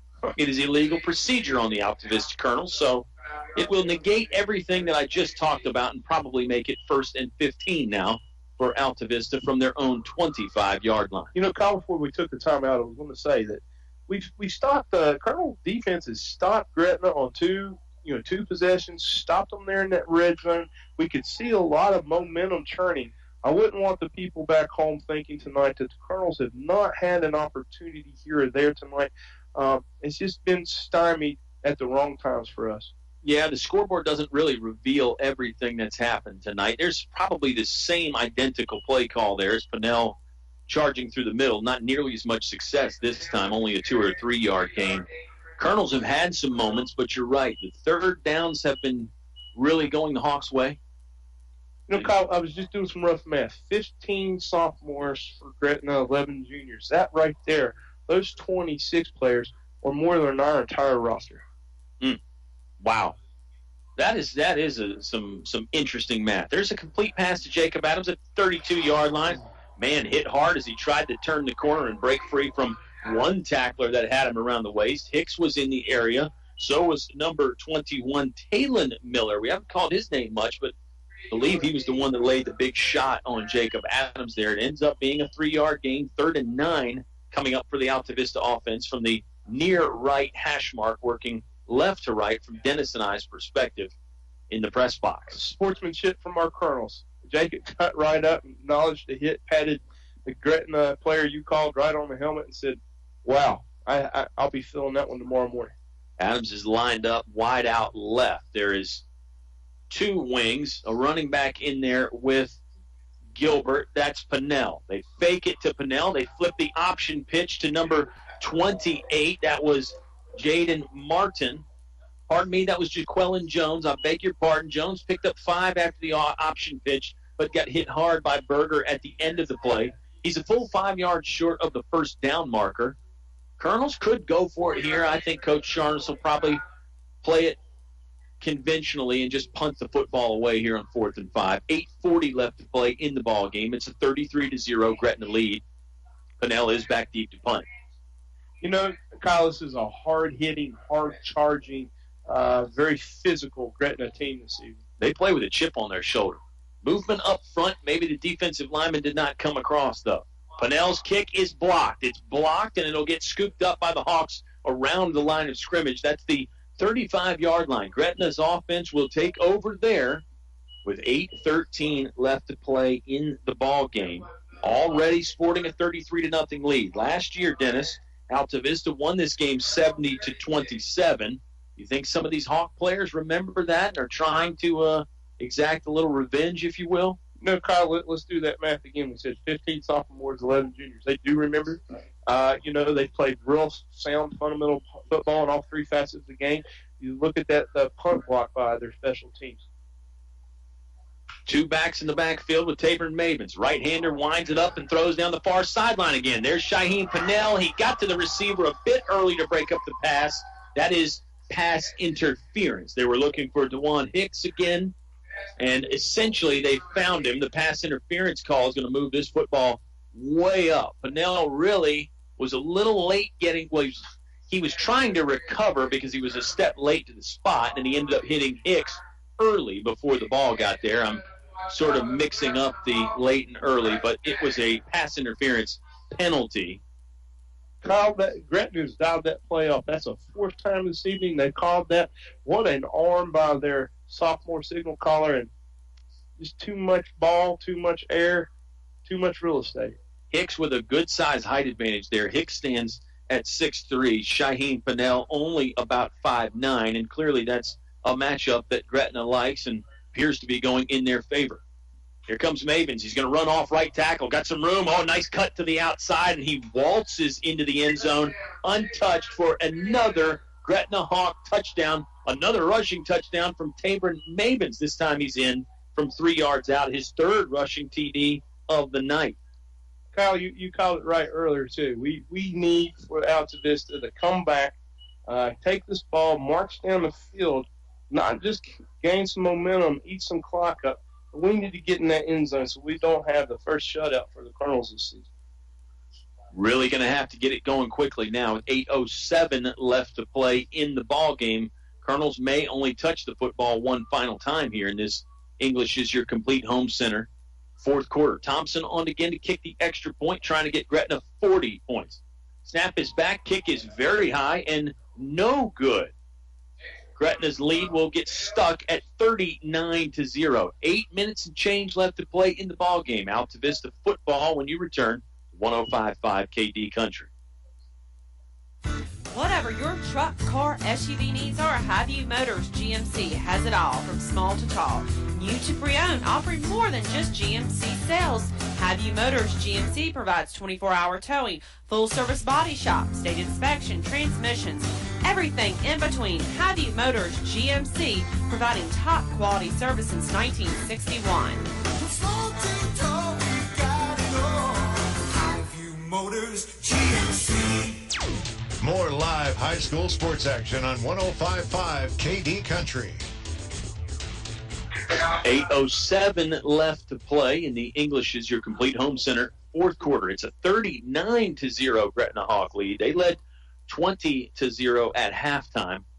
Since then, Hawks have put up 19 more, and really it looked like Altavista was going to threaten and get back in the game in the early stages of the third quarter, Dennis, but the Hawks squashing that momentum that the Colonels had. It's been really all Gretna since midway through the third quarter. Tabor Mavens has scored 3 rushing touchdowns. He's thrown a touchdown. DeAndre Miller has run a touchdown, and Jalen Myers has the 6th and final touchdown for the Gretna Hawks. Colonels right now, again, just playing for pride. And sometimes that's all you have on the football field. Sometimes you're just a little bit overmatched. Right now, the Hawks having their way with the Altavista Colonels. A high kick will bounce on the 20-yard line, picked up on one bounce by Shaheem Pinnell. Had the full stride going across the 30 to the 35-yard line, hit hard around the 37. They moved the ball up to about the 38-yard line. Colonels will start there on what might end up being their final possession of the game. You never know. You know, Kyle, pride is one thing Altavista team has. Pride is one thing it's invested in our programs, from all the way down to our Altavista Robotic Eagles. And, you know, every team, every student athlete, every student leader at this high school of ours always has pride. We do not see a lack of that this evening, even though it is been a hard night for our Colonels, down 39-0. You think back to that Stanton River game where they lost 72-7. They were playing hard till the very end. Option play here for Chris Gilbert. He does pitch it over to the option man at the 39-yard line. That is Jaquelin Jones again, who just was able to gather up 1 yard there, maybe 2 as he was hit, really virtually as he was receiving that option pitch. Down to 7 minutes and 25 seconds left to play in the fourth quarter.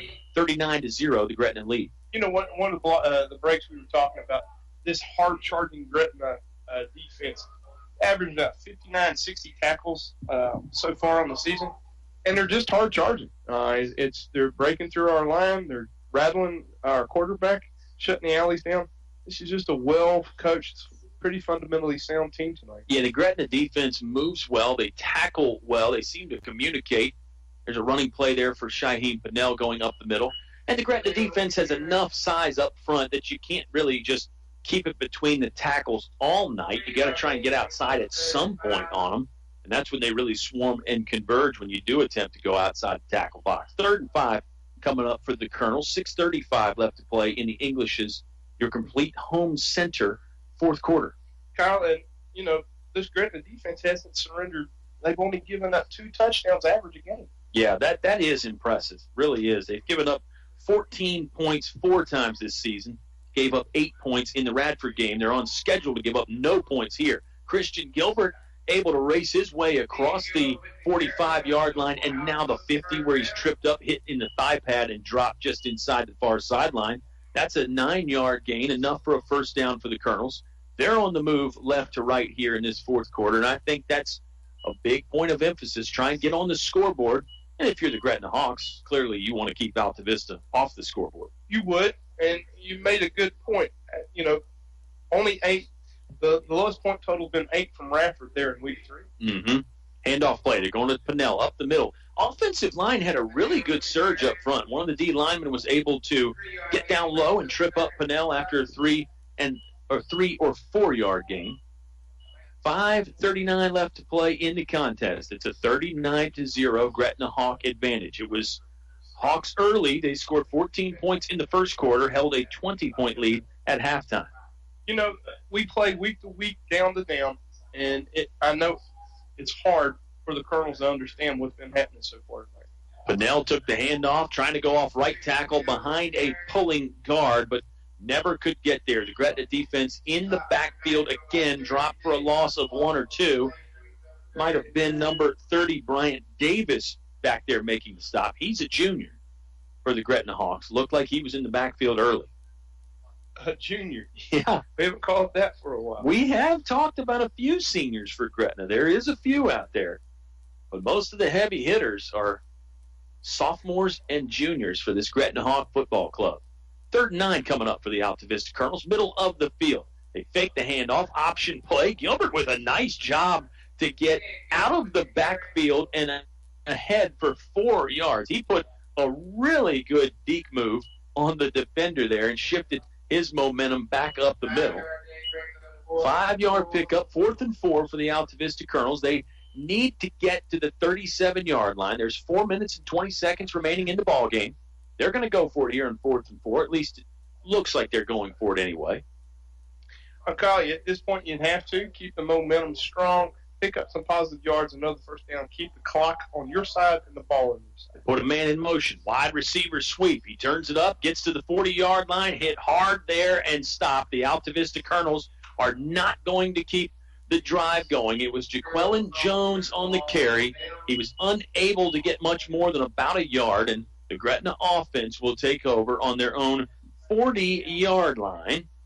Hawks already with 39-0 lead. We'll see how badly head coach Cole Simpson wants to score. Maybe he'll just run this clock out with just under 4 minutes to play. You know, Kyle, last week this team put 60 points up on the board against Chatham. Gretna did. They scored 45 in week 2. They scored 20 in week 1, 20 in week 3 against Nottingham.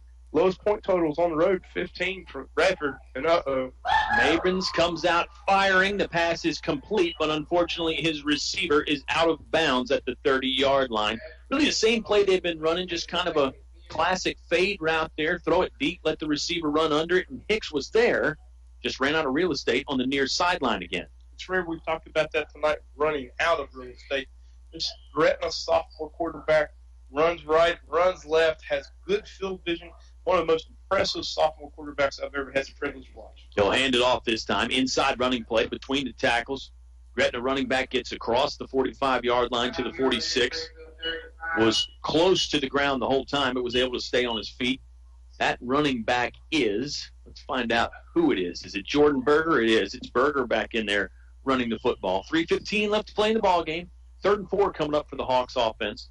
Again, fourth quarter brought to you by English's, your complete home center. We'll tell you one more time to meet us down at English's tomorrow for their open house and big sale. Here comes Berger again on a running play. Cuts it back at the 50. Now he's across the 40. Has a defender draped on his back. He finally stumbles down at the 25-yard line. Big chunky yardage, 8 up there on a 29-yard running play for Jordan Berger and the Gretna Hawks offense. You know, we watched Jordan Berger tonight be come in at quarterback. We watched Jordan Berger come in at tailback, running back. He's their second, third leading rusher on the season. He shows why he's very versatile. Came off the field there doing a little bit of a dab.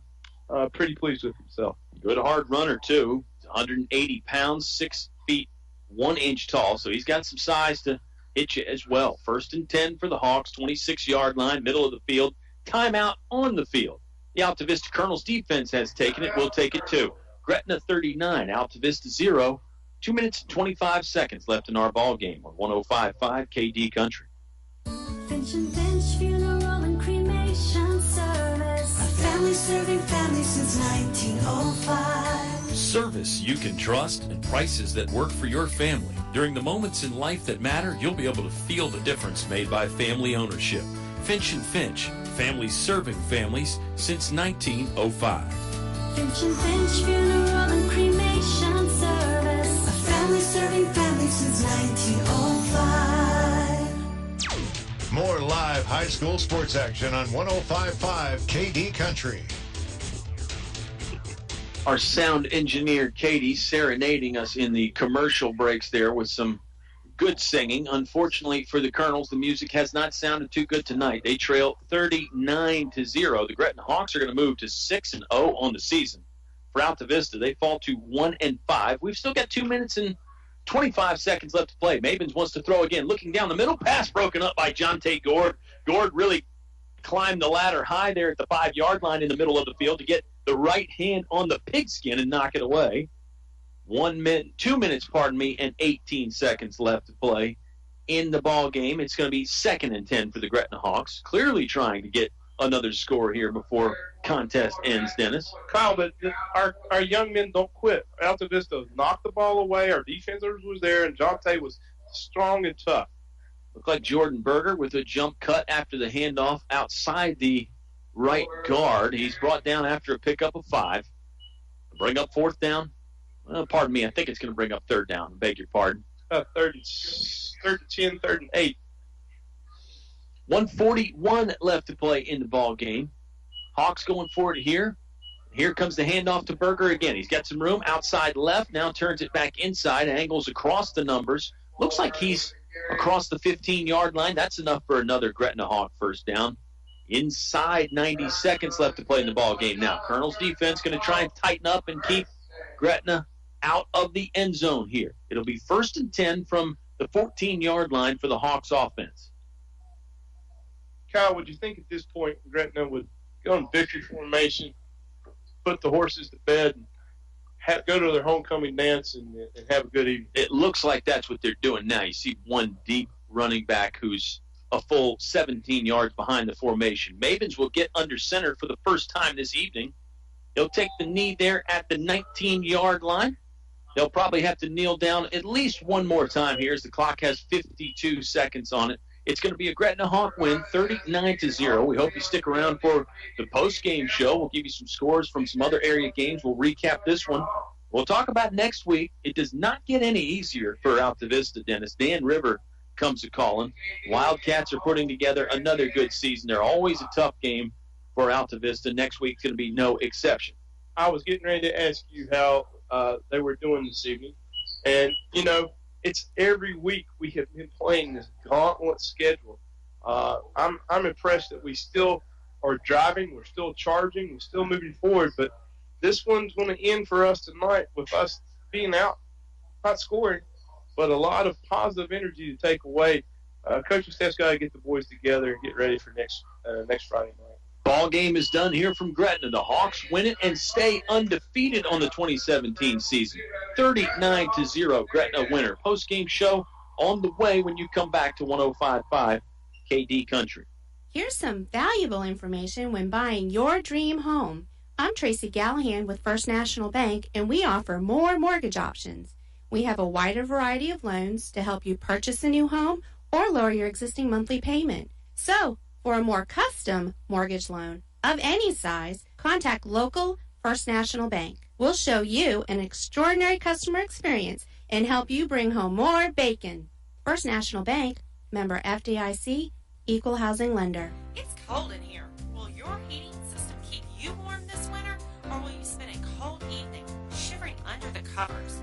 Have your heating system inspected today by Tyree Littles Heating and Cooling. Kent Tyree has over 20 years experience and specializes in heating, air, plumbing, and electrical.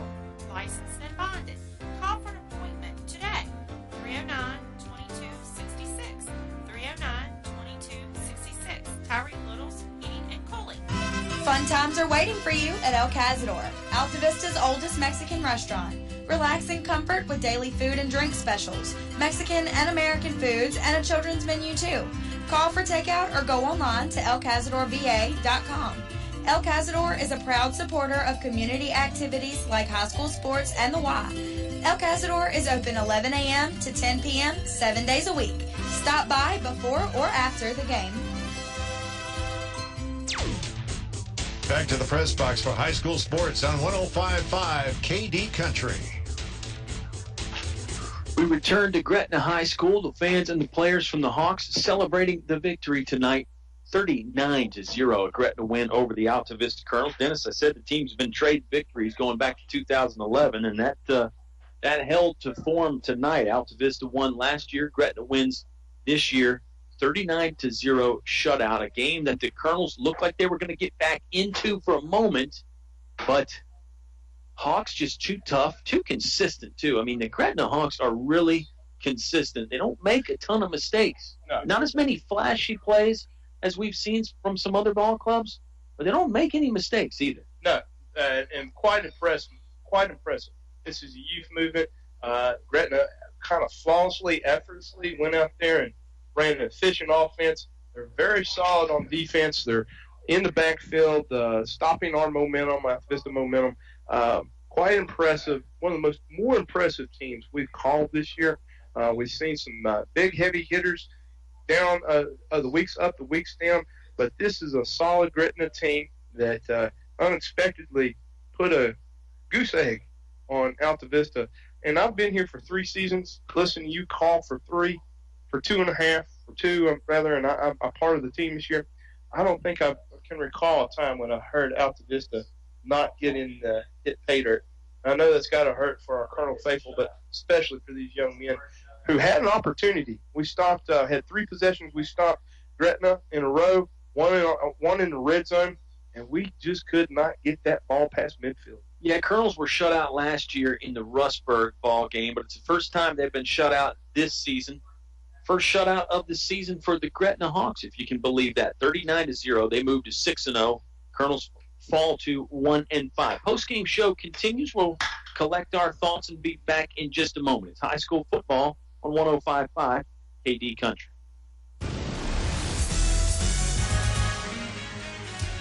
The game is brought to you by these members of the KD Country Sports Club. Radio Shack and Crystal Bay Pools, serving your area since 1989 for swimming pool installations, chemicals, liners, and more. El Cerrito. Throw on a sombrero. Shake your maracas. It's El Cerrito time. Authentic Mexican cuisine only El Cerrito can serve up. One Stop Mart, Main Street, Altavista, where the gas is cheap, beverages are cold, and the chicken is kicking. McDonald's of Altavista, proud supporter of the Altavista Colonels. Stop by or drive through before or after the game. The Dairy Freeze with hot dogs, burgers, fries, and of course ice cream. They're doing it right at the Freeze on Main Street, Altavista. Old Dominion Insurance. See Kim and Gil, your Erie insurance agents on Main Street, Gretna, next to Tyler Flower Shop. Thanks for sponsoring tonight's broadcast on 105.5 KD Country. To become a moose is an awesome feeling. You just can't belong to a better organization. I was born and raised in a Moose, and I'll be a Moose the rest of my life. My son is a Moose. We're 3-generation Moose loggers. That's how it is with us. I hope everybody else that can join and become a member, you need to do it. You need to see what it does for us. Why I belong to the Moose. For friendship, for the children, and most of all for the seniors. What are you waiting for? Stop by the Moose Family Center in Altavista to learn more about how you can be a Moose. A short drive will save you money. This is Greg Walker with Feller Chevrolet. Our new 10-year, 100,000-mile powertrain warranty has many customers buy from us instead of the competition. Covers any vehicle purchased up to 10 years old with less than 150,000 miles, new or used. With our 3-day money-back guarantee, you can buy with confidence. Where else can you get great prices, good selection, 3-day money-back guarantee, and a warranty that gives you 10 years of protection? Come see us. You'll be glad you did. Feller Chevrolet in Altavista. Back to the press box for high school sports on 105.5 KD Country.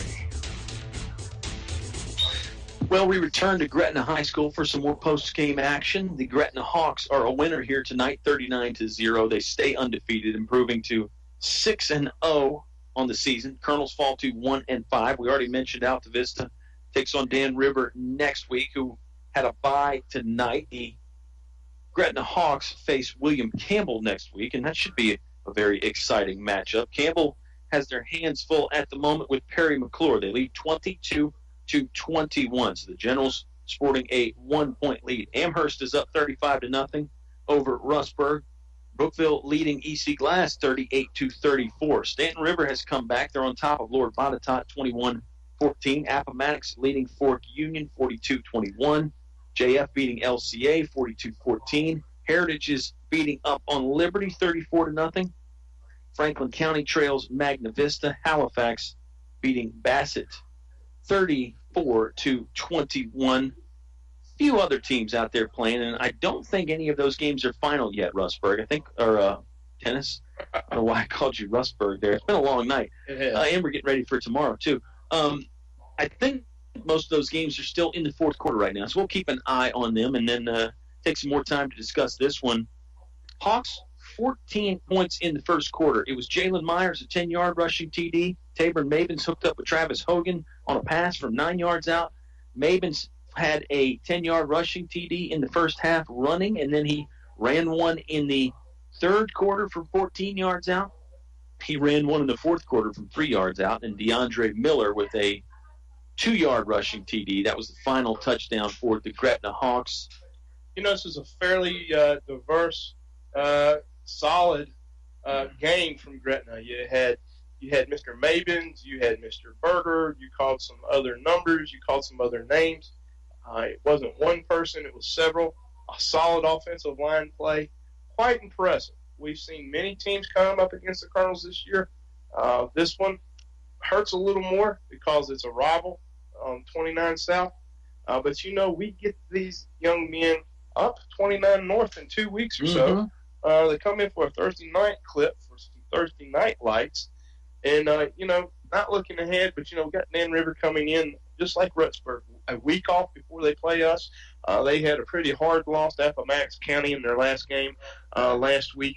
They're going to be coming in at 3-2 on the season. And that's another, I know I call this all the time, but that is a rival. I've watched us play them. It's a lot of heat, a lot of community spirit on both ends. And I hope our guys can shake some things off this evening. This one's going to hurt driving back north because it wasn't for lack of effort once again. We were hard charging. We called a lot of people's names. We called Shaheem Cornell. We called Christian Gilbert. We called good tackling. You know, Jacob Adams getting up after some hard hits, telling the Gretna players, hey, good job, way to go. I applaud these young men, but this was really hard tonight. I know it is. Glad you pointed out that this is round one in 2017 between these two ball clubs. They'll meet again in 2 weeks from yesterday, I suppose, for a Thursday night matchup. And that's interesting in itself, and maybe we can discuss that more next week. But I probably didn't talk about the fact that these two teams are going to meet again. I probably didn't mention that enough, so I'm glad you did. Let's take another time out here, and then we'll be back to wrap it up. Players of the game. We'll talk a little bit more about this one, and we'll tell you more about the Dan River Wildcats next week. You heard Dennis mention they're off tonight. Last time they were out, they had a tough loss to Appomattox, but Dan River will be a stout opponent next Friday in Altavista. It was Gretna 39, Altavista 0 tonight. You heard all the action live on 105.5 KD Country. Mark Saturday, September 30th on your calendar for the open house at English's, your complete home center. Save on Ariat boots, Carhartt clothing, Atrium windows, Davis and Valspar paints. They'll have free popcorn, giveaways, and a live broadcast from KD Country. This open house is Saturday only from 8 until 1. Make your plans to be there and get some great deals. Habitat for Humanity on site for Blitz Build signups. English's open house is sponsored by Valspar, Davis Paint, and Atrium Windows. Getting the best usually costs a pretty penny. But when it comes to getting one of the best motor oils, your pennies don't have to be pretty at all. Because Valvoline Full Synthetic Motor Oil is only $5.59 a quart. So treat yourself to Valvoline Full Synthetic, now just $5.59. That's Napa Know-How. Napa Know-How. General states pricing. Sales prices do not include applicable state, local taxes, or recycling fees. Offer expires 9/30/17. Napa Auto Parts, Main Street, Altavista, across from Feller Chevrolet. Thinking of starting a business or expanding your company? Think about choosing Altavista as your location to invest and grow. Altavista offers low utility cost, broadband internet, US 29 access, and an attractive quality of life. You'll score big just like the Colonels when you invest in Altavista. Huddle up with the Altavista Office of Economic Development at Altavista Town Hall. Back to the press box for high school sports on 105.5 KD Country. 55 years of award-winning high school sports coverage on KD Country. We're putting finishing touches on another one tonight. It did not go the Altavista Colonels' way. It was a Gretna win 39-0. Hawks stay undefeated. Things are feeling good again here in Gretna. These football fans are hungry for another season like this, and they're in the midst of it. I know they're enjoying it. For the Colonels, and they've seen some good years. I mean, last year Altavista was 8-4 and made a legit state title run, lost out on the road there at Sussex. But this is not what they're accustomed to, but I think most of the Altavista fans know it's a tough year. It's a tough schedule. The numbers are down. Everybody's having to play both ways. Well, not everybody, but a lot of guys having to play both ways. It's tough, Dennis. It does not get any easier next week when the Wildcats from Dan River come waltzing into English Stadium. It does not, and you're correct. We've got a lot of young men playing both sides of the ball. You see it just in attrition. You see it in the not for lack of intensity. When an opposing team can put their second, third deep in when needed, and we've got guys like Jonathan Montague playing on both sides, Shaheem Pannell, Jacob Adams, Christian Gilbert. These are warriors. This is Iron Man football for Altavista this year. And for anyone to think or say any different about the outcome is not what they would think, they need to understand that they started one-day practices in the heat in August. They were in this 5 weeks, this 6 weeks here with, nothing to take away from Central Lunenburg, but just a monster schedule down the pike here. And I can't say enough how proud I am of how they don't give up. And tonight's not indicative of the way they played, what we saw. Few mistakes, not a lot of penalties. We got a punt block. We had a fumble, but there was times when Altavista stopped this massive, potent offense that Gretna had. And I know it's real hard for these young men getting on the buses. I'm watching them getting over. A lot of quiet going on tonight across the way from us for the Cardinals going back up the road. I'd say a lot of quiet. It is a game, football I'm talking about, is a game that can really test your character. It can build your character, and unfortunately it can break you down sometimes, and the Colonels are going through a little bit of all three of those at the moment. We'll see what happens next week against Dan River. We'll be back at home. Our broadcast will be on at 6:30. We got to do our players of the game before we get out of town. For the Gretna Hawks, man, a great team, a balanced team, and as you said, we called a lot of different numbers. That defense could get the player of the game, but I'm going to go with their sophomore quarterback, Tabron Mabins. He ran 3 touchdowns. He threw a touchdown, and he was very good at guiding that offense. Just never really made a mistake. I mean, even his incomplete passes, they never really hurt him. He missed in the right spots. He's a polished quarterback. Crazy to think he's just a sophomore. Crazy to think. He's averaging 114 yards. He's in the air per game. He's got 571 yards on the season before coming in tonight. I concur with you. We've seen a lot of – we've called some big names. Grayson Overstreet, the other gentleman from Stanton River. Last week, Mr. Warford. This young man, as a sophomore, one of the best that I've ever watched to be that young. Solid football player and fun to watch, too, for sure. On the other side for the Altavista Colonels, a couple different ways you could go here. I'm going to go with a sophomore for Altavista, number 21, Tyler Gord. We called his name a bunch when the Colonels were really having that momentum swing there midway through the second quarter, parts of the third quarter. I thought Gord was one of the guys that keyed that with his play on defense there at the defensive end spot. So I'm going to throw the spotlight on young Tyler Gord. And let's just make the spotlight last about 5 seconds longer. There you go. Because I don't disagree with you. He was back. He was tenacious. He was quick. He was cheering his defense on, telling them to get back in the game. Didn't give up. An exemplary of that Colonel spirit that we all know. And, I want to ask one thing before we go off and you close us out. We need a strong contingent. We need a loud contingent next week in English Field. It should be the weather forecast long-term. Looks good. One of these Friday nights that we're going to have. But I really hope that everybody's in the stands early, has WKDE on the radio, and are ready to go. Watch us play a really solid Dan River team next Friday. And let's get this momentum back where it deserves to be for Colonel Nation and English Field. I like it there. Good stuff, Mr. Jarvis. You heard him, fans. Make sure you're out there. Don't let the guy down, okay? And our broadcast is made possible with the support of the Moose Family Center on Lynch Mill Road in Altavista. D.L. Bryant Heating and Cooling. Call Donnie at 841-1580. Highview Motors GMC, from small to tall, Highview has it all. Finch & Finch Funeral and Cremation Service, family serving families since 1905. The Altavista Office of Economic Development. We invite you to come find one of a kind. PCM Industrial Services, now with mobile welding and repair service. Tyree Little's Heating and Cooling, keeping you cool in the summer, warm in the winter, comfortable in between. English Construction, wishing our high school athletes an exciting and injury-free game. El Cazador, Altavista's original Mexican restaurant. Napa Auto Parts of Altavista, find your Napa know-how on Main Street. The First National Bank, helping you bring home more bacon. Feller Chevrolet, now offering a 10-year, 100,000-mile powertrain warranty.